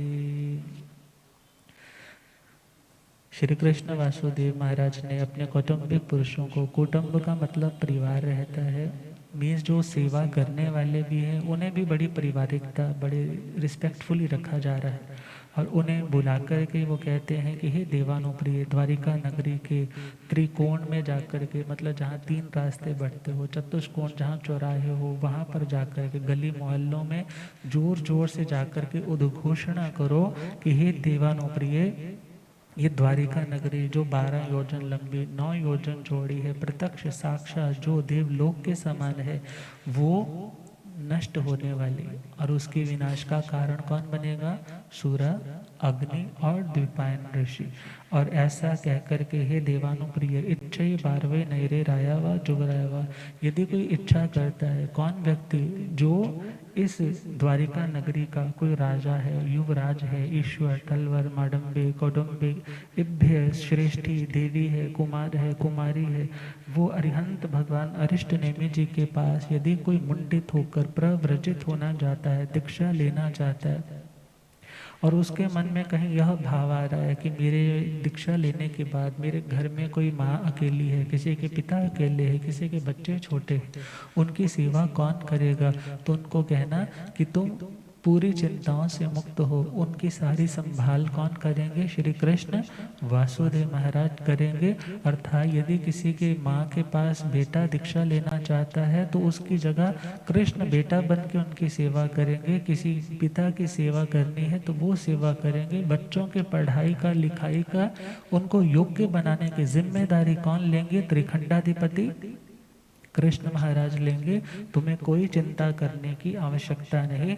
अर्थात उनका जो दीक्षा का अभिनिष्क्रमण, कहीं ये ना सोचे कि गज सुकुमाल की तो दीक्षा बहुत ठाट बाट से की है, हमारी सिंपल करेंगे। तो उनको ये भी क्लियर कर दो कि उनकी दीक्षा का जो महोत्सव है वह भी महया इद्धि सत्कार समुदयन, मतलब रिद्धि सत्कार के साथ बहुत ही महान रूप से वो शोभा यात्रा निकाली जाएगी। अब यहाँ पर एक क्वेश्चन आ जाता है, ये आडंबर नहीं है? ये आडंबर नहीं है? तो ध्यान देना है। दुनिया के विषय विकारों को बढ़ाने वाली परिस्थितियां क्रिएट हम कितनी करते हैं, जिसे देख कर के सामने वाले के मन में विराग नहीं बल्कि राग बढ़ता है। मगर उससे होता क्या है? एक तो पाप कर रहे हैं और एक पाप की अनुमोदना कर रहे हैं, लोगों को प्रमोट कर रहे हैं कि तुम भी उकसा रहे हैं, तुम भी इस रास्ते पर आओ। मगर जो कोई ये धार्मिक कार्य रहते हैं और यदि कहीं पर इस तरह का आपको रॉयल ऐसी चीज़ें दिखें भी तो वहाँ पर आडंबर कह कर के टीका टिप्पणी करके कर्म बंधन मत करना। क्यों? क्योंकि वो धर्म की प्रभावना के हेतु से किए जा रहे हैं। और सबसे बड़ी बात है, उस व्यक्ति की ये भावना नहीं है कि मेरे कारण ऐसा कोई आरंभ हो, कोई समारंभ हो, मगर परिवार के, समाज के क्या सोचते हैं कि इतने लाखों करोड़ों की पब्लिक में दीक्षा लेने वाला तो कोई विरला होता है, वो सबको छोड़ करके जा रहा है। तो हम ये सत्कार, ये सम्मान किसका कर रहे हैं? उसके त्याग का कर रहे हैं। और हमें सेलिब्रेट करना है। दुनिया में सेलिब्रेशन के कई रास्ते हैं और भोगियों के तो आप इतने तौर तरीकों से, इतने शानो शौकत से सेलिब्रेट करते हैं, मगर यदि त्यागी किसी आत्मा को आप और ज़्यादा प्रमोट करने के लिए कर भी रहे हो तो उसे आडंबर का रूप देख करके, क्वेश्चन मार्क का रूप देख करके, उसको गलत धारणा प्ररूपणा बोल करके हम देखा जाए तो शास्त्रों से ही विरुद्ध अपनी विचारधारा दे रहे हैं। शास्त्रों की परंपरा में तो बहुत रॉयल्टी के साथ दीक्षा होती रही, सामान्य भी होती रही है। अर्जुन मान ली आए हैं तो यूं ही बन जाएंगे। मगर अपने अपने स्टैंडर्ड के अकॉर्डिंगली, अपने अपने टाइम के अकॉर्डिंगली, द्रव्य क्षेत्र काल भाव के अकॉर्डिंगली वो परिस्थितियां रहती। यदि कोई करे तो भी ये यदि दृष्टिकोण है धर्म की प्रभावना हो तो बुरा नहीं, और यदि कोई ना भी करे, हम कंपेयर नहीं करें। क्या नहीं करें? कंपैरिजन हमारे दृष्टिकोण को बड़ा धुंधला और बहुत निम्न स्तर का बना देता है। कंपैरिजन नहीं करें। हाँ, आप ये भावना भाल सकते हो जब मैं दीक्षा लूंगा तो प्रवचन हॉल में आकर के यूं ही ले लूंगा, मगर यदि कहीं पर ऐसा हो रहा है तो वहाँ पर ये ना बोले ये कितना खर्चा कर रहे हैं, कितनी वेस्टेज कर रहे हैं। वो उनकी सिरदर्दी है, वो क्या सोच के कर रहे हैं, ये उनकी पर्सनैलिटी, उनका अपना मेंटेलिटी। मगर हाँ, यदि ऐसे उत्तम कार्यों पे खर्चा करने का सौभाग्य भी मिले तो यह सोच कर के करे कि मेरा लक्ष्य क्या है, धर्म की प्रभावना करने का। और श्री कृष्ण महाराज ने भी क्या संदेश दिया कि मैं उन सब की दीक्षा की वही शोभा यात्रा बहुत रॉयल तरीके से निकालूंगा, और इस घोषणा को हर दोराहे चौराहे पर जाकर के अच्छे से कहो, और कौटुंबिक पुरुषों से कहा कि जैसे ही ये कार्य कंप्लीट हो जाए तो मुझे आज्ञा पूर्ति की सूचना भी दो कि तुमने ये कार्य कर दिया।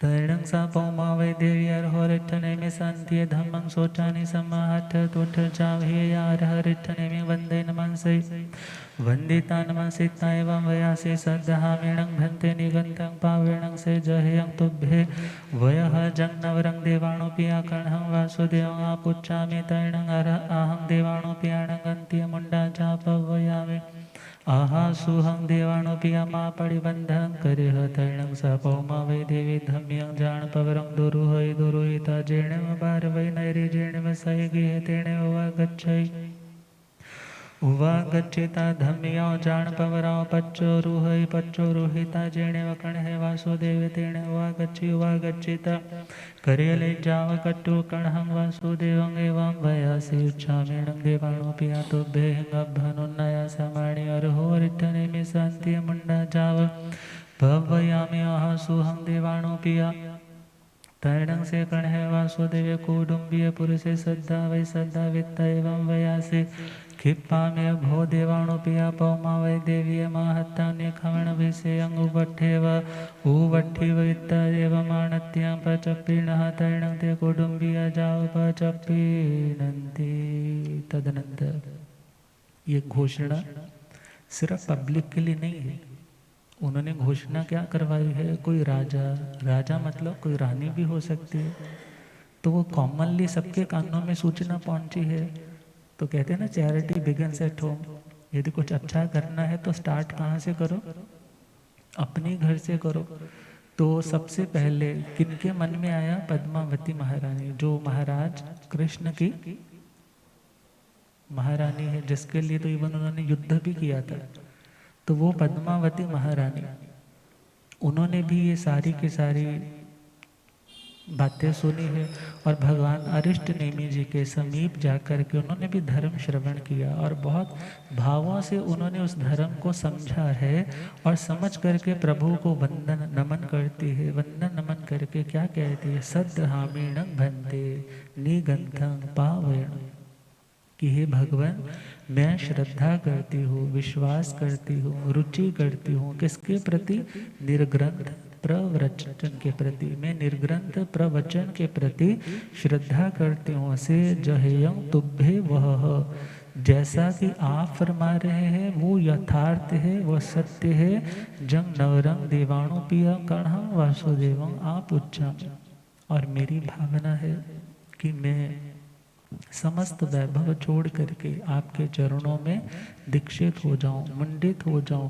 मैं भी इस दुनिया की भोगों की गंदगी से, दलदल से उठ करके अब आत्मा का कोई ख्याल कर सकूं, क्योंकि आत्मा सूअर वृत्ति वाली नहीं है। ये तो हंस की भांति मोती चुगने वाली है। भोगों में भोगते भोगते बहुत समय व्यतीत हो गया, अब आत्मा का भी तो कुछ ख्याल आना चाहिए। तो मात्र मेरे को एक ही रुकावट है। कौन सी रुकावट, कि वासुदेव श्री कृष्ण, उनको मेरे प्रति बहुत आसक्ति है। तो मैं पहले उनसे जाकर के क्या ले लूं, आज्ञा। और उनकी आज्ञा मिलने पर, हे प्रभु मैं आपके श्री चरणों में दीक्षा लेना चाहती हूँ। प्रभु ने क्या कहा, आहा सुहं देवाणु पिया माँ परिबंधा करे। हे देवानु प्रिय, जैसे आपकी आत्मा को सुख हो मगर उत्तम कार्य में विलंब नहीं करना चाहिए। तदनंतर वह पद्मा देवी, पद्मावती नाम की देवी धार्मिक यान प्रवर पे आरोहण करके आरूढ़ होती है, मतलब बैठती है, बैठ करके जहाँ द्वारिका नगरी थी और जहाँ उनका अपना घर था वहाँ पर पहुँचती है।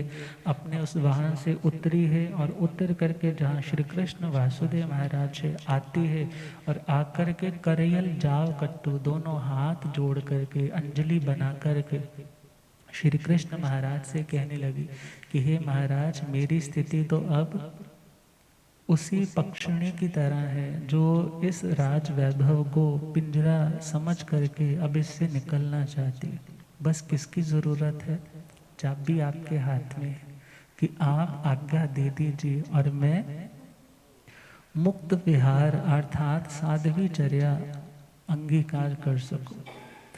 जे आज्ञा होवे ते छड़ देवा संसार में राजन। जे आज्ञा होवे ते छड़ देवा संसार। ओ पिंजरा माया दा तोड़ा हो जा पार में राजन। ओ पिंजरा माया दा तोड़ा हो जा पार में राजन। ओ जे आज्ञा होवे ते छड़ देवा संसार में। श्री कृष्ण कहने लगे, जब मैं दुनिया के लिए इतना बड़ा ऑफर कर रहा हूँ कि सब जो दीक्षा लेना चाहते हैं, तरना चाहते हैं, तो मैं उनका सहयोगी बनूंगा। तो यदि तुम तरना चाहती हो, मुझे राग बहुत है तेरे लिए, मगर यदि तुम तरना चाहती हो, यदि तुमने उस सामर्थ्य को हासिल कर लिया है, तो मैं तुम्हारी इस साधना में जरा भी रुकावट। और एक पति के लिए सबसे ज्यादा, सबसे पक्का दोस्त कौन होता है? अपनी पत्नी होती है ना। बुढ़ापे में भी हर बात करनी है, हर प्रॉब्लम शेयर करनी है, किससे करता है? बेटा नहीं सुनता, बेटा बात नहीं मानता, चार लोगों में बेइज्जती कर देता है, अपना मन किसके आगे खोलता है वो कि तो उसको समझाया कर, कोई भी बात है। अब ऐसे टाइम में जो पत्नी ही ऐसे टाइम में छोड़ करके संन्यास अवस्था में जाना चाहती है, एक बार तो सोच विचार आता है कि कैसे आज्ञा दूं, कैसे आज्ञा दूं। मगर फिर भी क्या सोचा, अरे मना, मैं दीक्षा नहीं ले सकता, कोई दूसरा लेना चाहता है, तो उसकी साधना में मुझे रुकावट नहीं डाली। और तदनंतर श्री कृष्ण वासुदेव महाराज ने कौटुंबिक आज्ञाकारी उन ओबीडियंट जो उनके बैक एंड कॉल पे रहते हैं, उन लोगों को बुलाया और उनसे कहा कि तुम शीघ्र ही, हे देवानुप्रिय पद्मावती महारानी के अभी निष्क्रमण की बहुत भव्य तैयारियां करो और उन तैयारियों को, उन प्रेपरेशंस को, ऑर्गेनाइजेशंस को पूरा ऑर्गेनाइज करके मुझे सूचना दो कि तुमने हर तरीके से वो तैयारी कर ली है। तैणं से कण है वासुदेव पौमावे देवी पथ दुरुहिताठ शयणं सोवन्न कलसेणं जावने खमणा विषेणं अभिसिंचय विसंचिता सर्व अलंकार विभूष्यं करे करिता पुरी सहस वाहिणं शिव्यं दुरुहावे दुरुहाविता भारवय नैर्य मध्य मध्यणं निगच्छे निगच्छिता जेणे रे वै पवै जेणे स संभणे उज्जाणे तेणे वागच्छिता सियं ठवे पौमावै देवी सिया पच्चो रुहै तैणं से कणः वासुदेव पौमावै देवी पुरो कट्टु जेणे वार हारिठने में तेणे वो वागच्चे तारहं रिठने मिंति कूतवायाहिणं व्याहिणं करे करिता वंदे नमंसेन वंदिता नमंसिता एवं वयासि ईशणं धन्ते मम अगमहिषि पौमावे नामं देवीठा कंता पिया मणुन्ना मरणामा अभिरामा जीव्यो सासा हि आनंद जनिया उम्बर पुफ विव दुल्लहा सवणे की मंग पुणपासने तन्नंगः देवाणुप्यानं शिष्यणि भिक्खं दलयामि पठिच्छन्तोणं देवाणुप्या शिष्यणि भिक्खं सोऽहं देवाणुप्या तैणं सा पौमा वै देवी उत्तरपुरीत्यमं दिशि भावमवकमयवकमिता स्वयमेवाभरणालङ्कारम् अमूयमूयिता स्वयमे पञ्चमुठ्यं लोयं करे करिता जीर्णवरहरिठनिमितेन उवागच्चिता अरहं हरिठनिमिं वन्दे नमंसि वन्दिता नमंसिता एवं वयासि आलित्येणं भन्ते लय पालित्येणं भन्ते लय आलित्य पालित्येणं भन्ते लय जराय मरणेण जावधम्माय खयं तैणंगरहरिठने में पौमा वैं देवीं स्वयमे पौवाय स्वयमे मुंडावे स्वयमे जखणीय अज्जाय शिषणिं दलियै तैणं सा जखणी अज्जा पौमा वैं देवीं दे स्वयं पौवाय जाव संजीमी यवं तैणं सा पौमा वे जाव संजमय तैणं सा पौमा वे देवी अज्जा जय रिया समिया जाव गुत्त बंब यारिणी। तदनंतर श्री कृष्ण महाराज ने अनाउंस कर दिया, आज्ञा दे दी, इनकी दीक्षा की भव्य तैयारियां की जाए। तो श्री कृष्ण महाराज जानते हैं कि अब ये पद्मावती विरक्त हो चुकी है और संसार को छोड़ करके मुक्ति महल की ओर बढ़ना चाहती। तो दुनिया के लोगों में त्याग का महात्म्य गौरव बढ़े कि इनके पास इतना वैभव था मगर इन्होंने क्या देखा कि इसमें भी सार नहीं है। तो लोगों में ये दिखाने के लिए कि इतना कुछ होने के बावजूद भी ये कल्याण का मार्ग नहीं है, कल्याण का मार्ग तो ये वैराग्य का मार्ग है।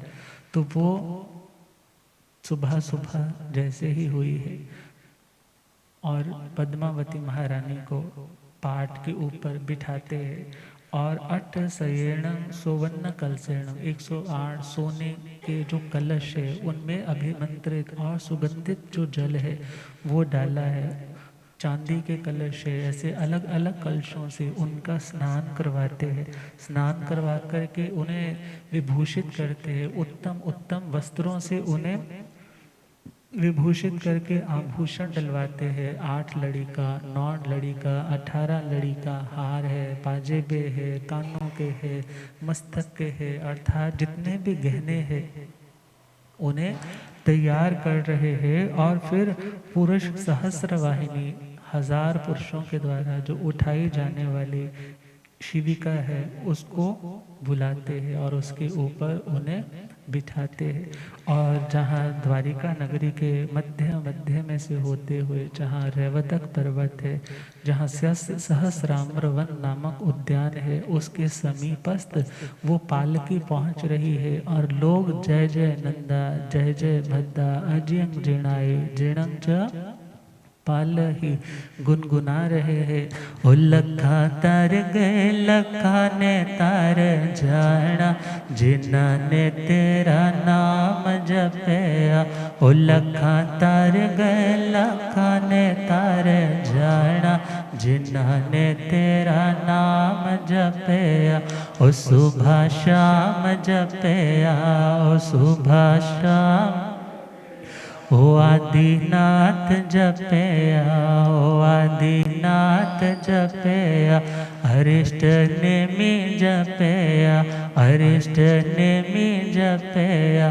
ओ लखा तार गए लखा ने तार जाना जिन्होंने तेरा नाम जपया। ओ लखा तार गए लखा ने तार जाना। शिविका को उठाने वाले लोग कितनी बार चेंज होते होंगे कि मेरे को भी थोड़ा कंधा लगाने दे, मेरे को भी साथ साथ चलने दे, ये विरक्त आत्मा है, मेरे कितने पाप कटेंगे, मेरे कितने अंतराय कटेंगे। बड़ी भक्ति भावों के साथ वो शिविका उस सहस्राम्र वन उद्यान तक पहुंचती है और शिविका से पद्मावती महारानी उतरती है और जहाँ पर प्रभु विराजमान है श्री कृष्ण वासुदेव महाराज पद्मावती महारानी देवी को प्रभु के सम्मुख करके कहने लगे कि हे प्रभु, वंदना की, 3 बार पंचांग नमन किया और कहने लगे हे भगवान, मेरी यह अग्र महिषी, अग्र महिषी मतलब रानियां बहुत पट रानी।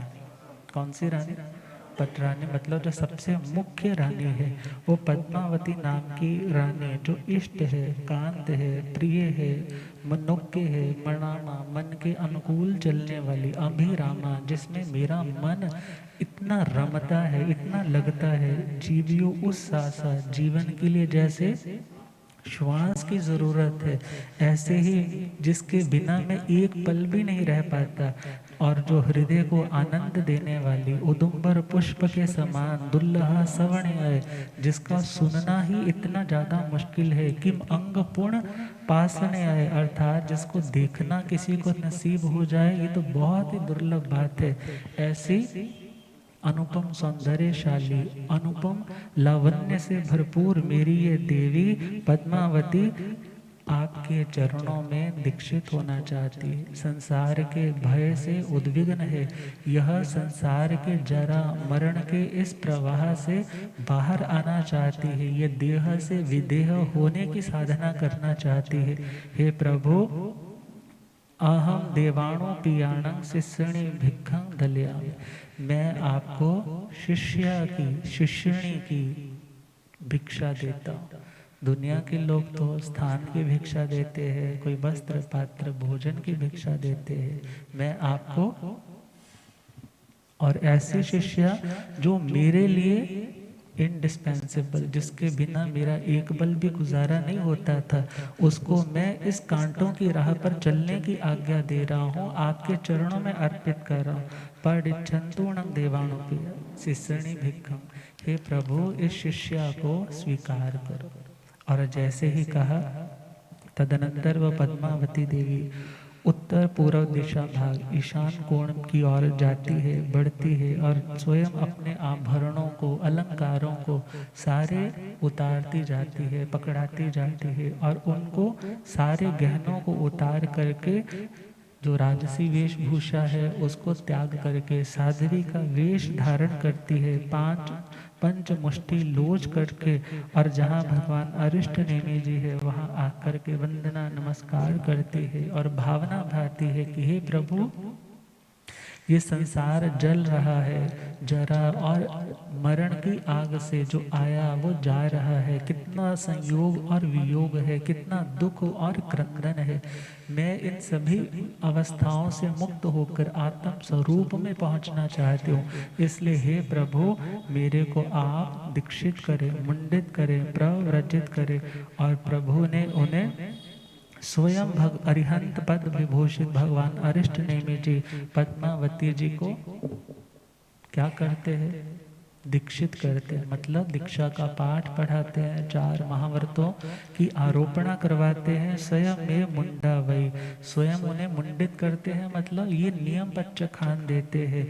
और फिर स्वयं जक्षणीय अज्जाय शिष्यणी दली, जो यक्षिणी महाआर्या है, साध्वी समुदाय की प्रवर्तनी भगवती आर्यमान साध्वी श्री यक्षिणी जी है, उन्हें शिष्या के रूप में इन्हें सौंप देते हैं। और जहाँ भगवती आर्या यक्षिणी जी है, पद्मावती देवी स्वयं उनके चरणों में आती है और वो उन्हें सब कुछ समझाती है, इस तरह से चलना, इस तरह से उठना, इस तरह से बोलना, इस तरह से खाना, अर्थात संयम में प्रमाद नहीं करना। जिस उत्तम लक्ष्य को लेकर आप इस कंफर्ट जोन से इस हार्ड कंटीले मार्ग पर आई है, आप इस मार्ग पर श्रद्धा के साथ, धैर्य के साथ आगे बढ़ते रहना। और उनकी आज्ञाओं को वो शिरोधार्य करती है, और 4 महाव्रत उन्होंने ग्रहण किए हैं, और रात्रि भोजन का त्याग है, 5 समिति 3 गुप्ती की सम्यक आराधना करते हुए 9 प्रकार के ब्रह्मचर्य की बाड़ों सहित ब्रह्मचर्य की आराधना करते हुए विचरण करने लगे। तैणं सा पौमावयज्जा जखणिया जायन्ते समाय मायाएंगे कार्य संगया हिजय हिजिता बहुयं चौथ छठ मद दुवालस हिंग मासद्ध मास्कमणे हिंग विविहे तवो कम्मे हिंग पाणं भावे माणा विहरे तैणं सा पौमावयज्जा बहु परिपुण्याय वैसंवासाय सामन्न परियागं पौणिता मासियाय सल्लेहणयप्पण झोसय झोसिता सठिंग भत्ताय अणसणाय छेदे छेदिता ज सठाय कीरय नग भावे जावद मठंग आ रहे चरमे ही मुसासनी सासे है सिद्धा। जहाँ पर भगवती आर्या महासाधु यक्षिणी जी है, उनके चरणों में आती है, वंदन नमन करके कहती है कि हे भगवती आर्या, मेरे ज्ञान ध्यान की वृद्धि के लिए मुझे श्रुत ज्ञान का वरदान कृपा करे। तो उनके श्री चरणों में रह करके वो समायिक इत्यादि 11 अंगों का अध्ययन करती है और 11 अंगों का अध्ययन करके बहुत बार कभी व्रत, कभी बेला, कभी तेला, कभी चौला, कभी 5, कभी 15, कभी मांस खमन इत्यादि इन साधनाओं के द्वारा अपनी आत्मा को भावित करते हुए विचरण करती है। तदनंतर एक बार पद्मावती महारानी, जिन्होंने पूर्ण 20 वर्ष की संयम पर्याय का पालन कर लिया और श्रामण्य प्रयागं पौनिता पर्याय का पालन किया, मन में आया कि अब मेरी साधना का अंतिम शिखर तो संथारा होना चाहिए, तो उनके चरणों में आती है, आकर निवेदन करती है। आज्ञा मिलने पर ये उपाश्रय में ही करेंगे, क्योंकि साधनिया जी किसी पर्वत पर जाकर के बाहर उपाश्रय से जाकर के संथारा ग्रहण नहीं करते, तो वही इन्होंने अपने ही उपाश्रय में साध्वी स्थानक में ही रह करके इन्होंने अपनी 1 महीने की अर्थात 60 भत्ताएं अणसनाई। 60 भक्त मतलब 60 भक्त का मतलब 30 दिन, 30 दिन का इनको संलेखना आया, संधारा आया, अनशन की साधना इन्होंने की और इसके माध्यम से शरीर और आत्मा का जो संयोग था उसका छेद करके मीन्स उनका उस कनेक्शन को सदा सदा के लिए तोड़ते हुए टोटल देखा जाए इनकी संलेखना के टोटल 20 वर्ष, 1 महीने का वो संधारा और वो 19 वर्ष और 11 महीने वो और 1 महीना, ये टोटल मिला करके देखा जाए 20 वर्ष की इन्होंने वो साधना की। और जिस अर्थ के लिए इन्होंने नग्नत्व भाव ग्रहण किया था, नग्नत्व का मतलब ये नहीं कि साध्वी ने अपने कपड़े छोड़े थे, ऐसा नहीं है। नग्नत्व का मतलब देह भी एक कपड़ा है और आत्मा के ऊपर 8 कर्मों के आवरण भी कपड़ा है। 8 कर्म भी क्या है? कपड़े के समान है। तो जिस लक्ष्य को लेकर के कि मैं इस आत्मा को जो कर्मों से आवृत ढकी हुई है, इन कर्मों से इस आत्मा को क्या करना चाहती हूँ? नग्नत्व, उनसे रहित करना चाहते हो। उस लक्ष्य से उन्होंने दीक्षा अंगीकार की थी और जिस लक्ष्य से उन्होंने दीक्षा ली थी और उन्होंने अपनी जिंदगी के अंतिम श्वासोश्वास में उस लक्ष्य को सिद्ध किया और सिद्ध करके उस अर्थात सभी कर्मों से मुक्त होकर के सिद्ध हुई, बुद्ध हुई, मुक्त हुई। इस प्रकार 5वें वर्ग का यह प्रथम अध्ययन कंप्लीट हुआ है। 10 अध्ययन है, अभी 9 और चल रहे हैं। उखे वो याण सतेण कायण तेण समेण बारवय नैरे रे वय पब्बे उज्जाणे नंदन वणे तत्थण बारवय नैरे गण है वासुदेव राय होता दसण गण हस वासुदेव स गौरी देवी वनो और हारिठने में समसड़े कण है निगय गौरी जहाँ पौमावे तहा निगया धम्म कहा परिसा पड़ी गया कण है वे पड़ी गए तैणंग सा गौरी जहाँ पौमावे तहा निखंता जाव सिद्ध एवं गंधारी लक्षणा सुसीमा जम्बू वै सच भामा रूपिणी 8वे पौमा वै सरिसया 8 झण के हो यणो मस तेण कालिण तेण समेण 12 वै नैरे रे वै पवै नंदन वणे हो जाने कण है राया तथण 12 वै नैरे कण हस वासुदेव स पुत्र जम्बू वै देवी अते संभे नामम कुमार्य होता हिण तसण संबस कुमार सुमूल श्री नाम भार्या होता वनो अरहर टने में समोसड़े कण है निगय मूल श्री विनिगया जहाँ पौमावे नवरंग देवाणु दिया कण हम वासुदेवा आप उच्चा में जाव सिद्धा एवं मूल दत्ता वे पंचमो वगो समतो। उदक्षेप का मतलब रहता है जो एक कोई बुक स्टार्ट होती है उसकी भूमिका, उसका प्री फेस आता है कि इसमें क्या क्या हुआ, क्यूरियोसिटी आती है। तो आर्य जम्बू स्वामी जी उनसे जिज्ञासा करते हैं, आर्य सुधर्मा स्वामी जी कि हे भंते, आपने मुझे 5वें वर्ग का पहला अध्ययन कृपा किया। आगे प्रभु ने क्या फरमाया था? तो वो फरमाते हैं कि वह काल, वह समय जब द्वारिका नाम की नगरी, रैवतक नाम का पर्वत, नंदनवन नाम का उद्यान और उस द्वारिका नगरी के कृष्ण वासुदेव महाराज राज करते हैं, और श्री कृष्ण वासुदेव महाराज की गौरी नाम की देवी स्वरूप है, सुंदर है, लावण्य से युक्त है, और प्रभु का पदार्पण होता है रैवतक पर्वत के नंदनवन उद्यान में। भगवान अरिष्ट नेमि पधारे, कृष्ण महाराज गए, गौरी जी भी गई, जैसे पद्मावती जी का हमने सुना है। धर्म कथा होती है, परिषदा आई, लोग आए और सुनकर चले गए। श्री कृष्ण महाराज भी गए, मगर गौरी महारानी ने, जैसे पद्मावती जी ने प्रभु से कहा कि मैं आपकी इस धर्म प्रज्ञप्ति को सत्य यथार्थ मानती हूँ और मैं दीक्षित होना चाहती हूँ, तो प्रभु ने कहा जैसे आपकी आत्मा को सुख हो, ये आज्ञा लेती हैं कृष्ण महाराज की भव्य दीक्षा समारोह के साथ इनकी भी ऐसे ही दीक्षा विनिष्क्रमण यात्रा होती है। प्रभु के चरणों में अर्पित, भगवान के चरणों में अर्पित करते हैं और प्रभु फिर यक्षिणी महाआर्या को समर्पित करते हैं। इस प्रकार ये 7वीं पर्याय 20 वर्ष की 11 अंगों का अध्ययन, 1 महीने की संलेखना पालन करके अंतिम क्षणों में सिद्ध, बुद्ध और मुक्त होती है। इसी प्रकार गंधारी, लक्ष्मणा, सुसीमा, जम्बुवती, सत्यभामा, रुक्मणी, ये 8 पद्मावती सरीकी, मतलब कि सारी की सारी जैसे पद्मावती महारानी का वर्णन आया, पहली वो हुई, बाकी की ये टोटल 8 हुई। इस प्रकार ये 8 अध्ययन कंप्लीट हुए, क्योंकि ये श्री कृष्ण महाराज की पट्टरानियाँ, देखा जाए उनकी महारानियाँ अग्र महिषियों में हमने सुना था पद्मावती जी, और इसके बाद मूल श्री और मूल दत्ता 9वां और 10वां अध्ययन जम्बू कुमार स्वामी जी की वो जिज्ञासा, और उस जिज्ञासा की शांति के लिए आर्य सुधर्मा स्वामी जी फरमाते हैं वह काल, वो समय, द्वारिका नाम की नगरी, रैवतक नाम का पर्वत, नंदनवन नाम का उद्यान, वो बगीचा, भगवान अरिष्ट नेमि जी पधारते हैं, कृष्ण महाराज का वहाँ शासन है। और कृष्ण महाराज को पता चला प्रभु पधारे हैं, दर्शन के लिए, वंदन के लिए, धर्म श्रवण करने के लिए जाते हैं, और उनके साथ साथ उनके पुत्र और उनके पुत्र की जो पत्नी है जम्बवती देवी, अत्य संभे नामम कुमारे होता, अर्थात शंभ कुमार की जो पत्नी है मूल श्री, जो जम्बवती की देखा जाए आगे पुत्र वधु है, तो उन्होंने भी प्रभु की धर्म प्रज्ञप्ति सुनी है। शंभ कुमारी की रानी का नाम मूल श्री है, तो इन्होंने भी प्रभु के चरणों में आकर के सब कुछ सुना। जो अक्षीण पुण्य वाली, अक्षीण देह, मतलब देह में भी किसी भी तरह की कोई कमी नहीं है, सुंदर है, और आत्मा की सुंदरता पाने के लिए उन्होंने सोचा कि अब हमें संयम के मार्ग पर आना होगा।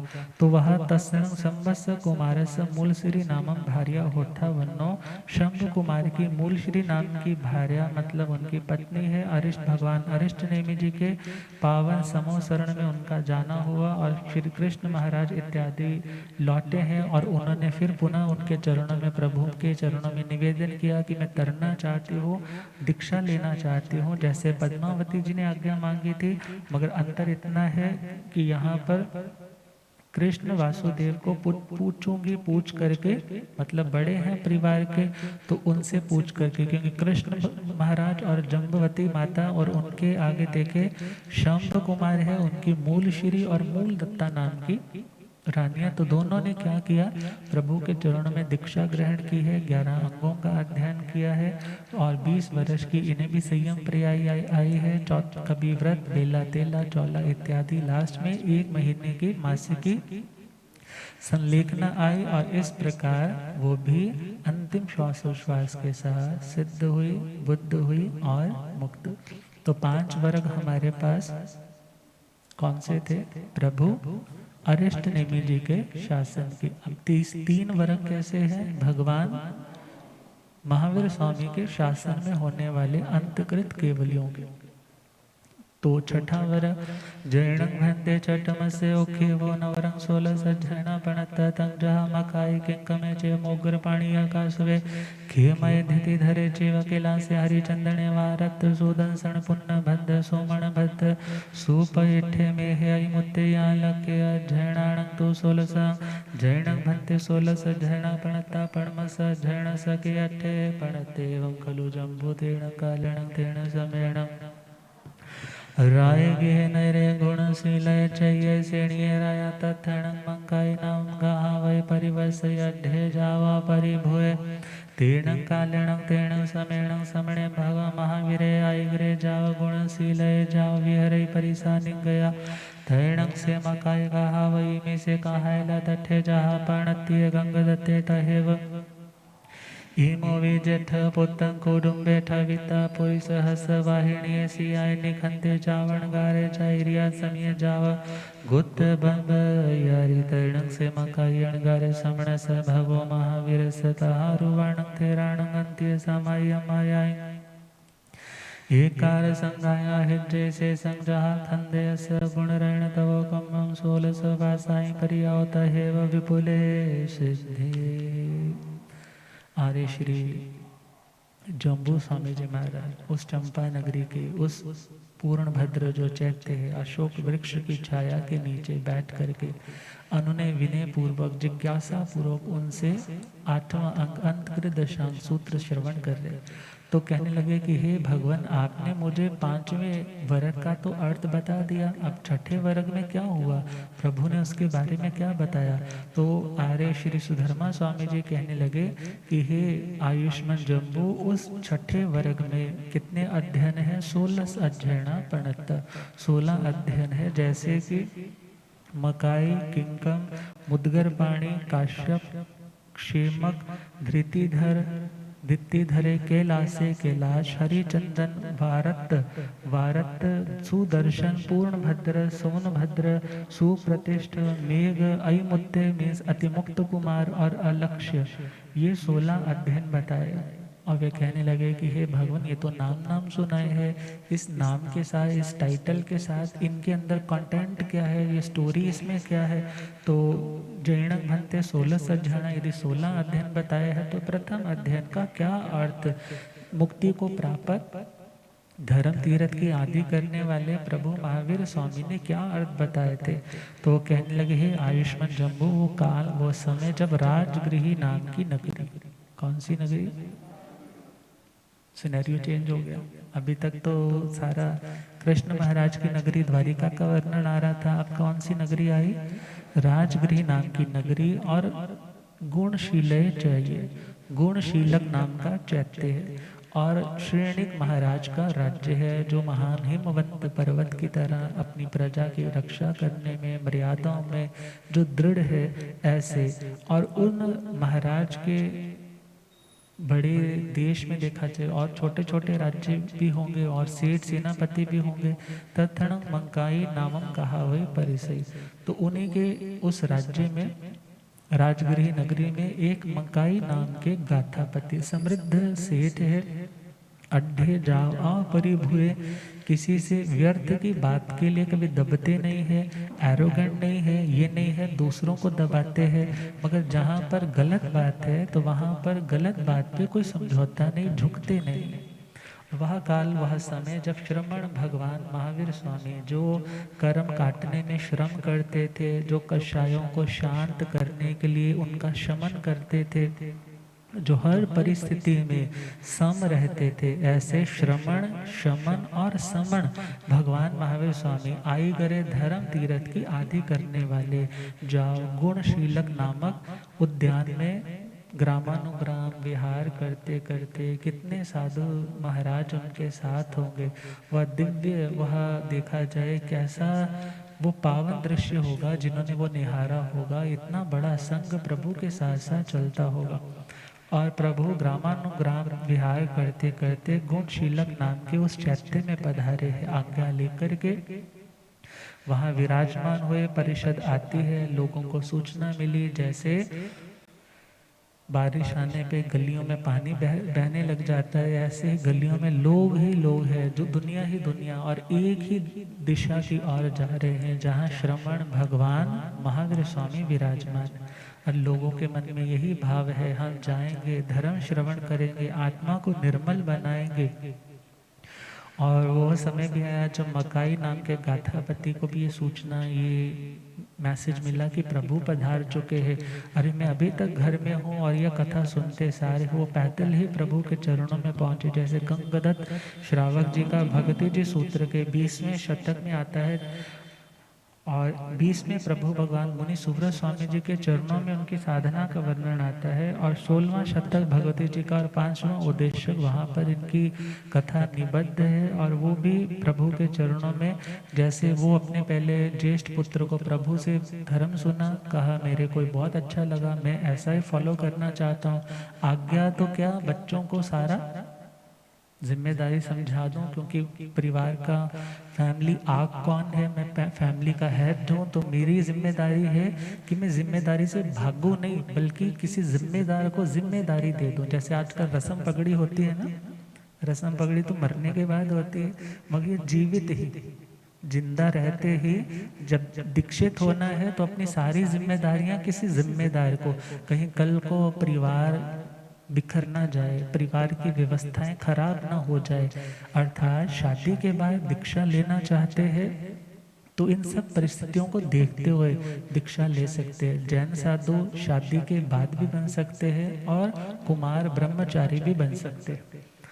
तो वो उन्होंने कहा कि मैं अपने ज्येष्ठ पुत्र को सारी चीज़ें समझाना चाहता हूँ। वो आते हैं आज्ञा लेके, प्रभु ने कहा जैसे आपकी आत्मा को सुख हो, और प्रभु के चरणों से घर की ओर लौटते हैं और सारी फैमिली से मीटिंग करते हैं, बात करते हैं, और सारे रिश्तेदारी को, बिरादरी वालों को इनवाइट करते हैं, बड़ा प्रीति भोज करते हैं, और सबके सामने अपने बेटे को अपनी सीट का मालिक घोषित करते हैं, और उनके सामने अपनी इच्छा जाहिर करते हैं कि अब मैं क्या करना चाहता हूँ, दीक्षा लेना चाहता हूँ।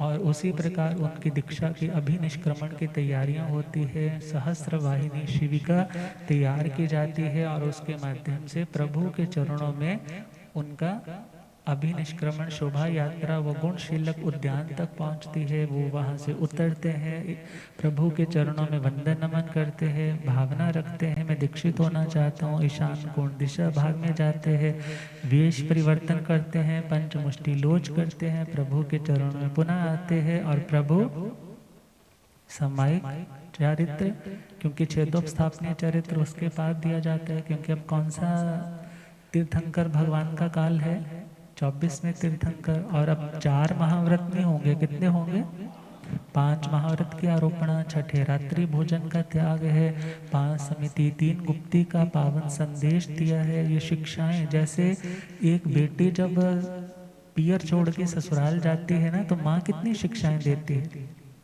कि बेटा ऐसे खाना बनाना, ऐसे बड़ों के आगे नहीं बोलना, चिंता नहीं करना, कुड़ना नहीं, हर काम अपनी इच्छा के अनुसार नहीं, बड़ों को पूछ के करना। ऐसे ही भगवान ने वो सारी शिक्षाएं दी कि संयम के मार्ग पर आप आ रहे हैं, घर में थे तो आप बड़े थे, सब लोग तुमसे डरते भी थे, तुम्हारी बात को सुनते थे, मगर आज आपसे यदि कोई गलती होगी तो भले उम्र से कोई छोटा साधु है, दीक्षा से बड़ा है, और आपको रोकेगा टोकेगा तो उसको शांति से सुनना, धर्म की हिलना ना हो, इन बातों का ध्यान रखना। अर्थात जयं चरे, जयं चिट्ठे, जयं मासे, जयं सये, सारी शिक्षाएं वही रिपीट दे रहे। इन शिक्षाओं को आत्मसात करने में जन्म लगते हैं, सुनने में टाइम नहीं लगता, सुनाने में भी टाइम नहीं लगता, मगर उन्हें एक एक शब्द के अर्थ के साथ आत्माओं को जोड़ करके वैसा फॉलो करने में बहुत समय लगता है। क्योंकि प्रभु ने कहा अकेला हो या परिषदा में हो, कोई देख रहा हो, कोई ना देख रहा हो, हर परिस्थिति में जो एक रूप से संयम की साधना करता है, वही आत्मा शीघ्र अतिशीघ्र कर्म काट करके मोक्ष का अधिकारी होता है। और उन्होंने प्रभु की सब शिक्षाओं को धारण किया, जाप गुप्त ब्रह्मचर्य की आराधना करने लगे। और तदनंतर मंकाई अणगार, अभी तक मंकाई सेठ थे, अब अणगार हो गए, श्रमण भगवान महावीर स्वामी के।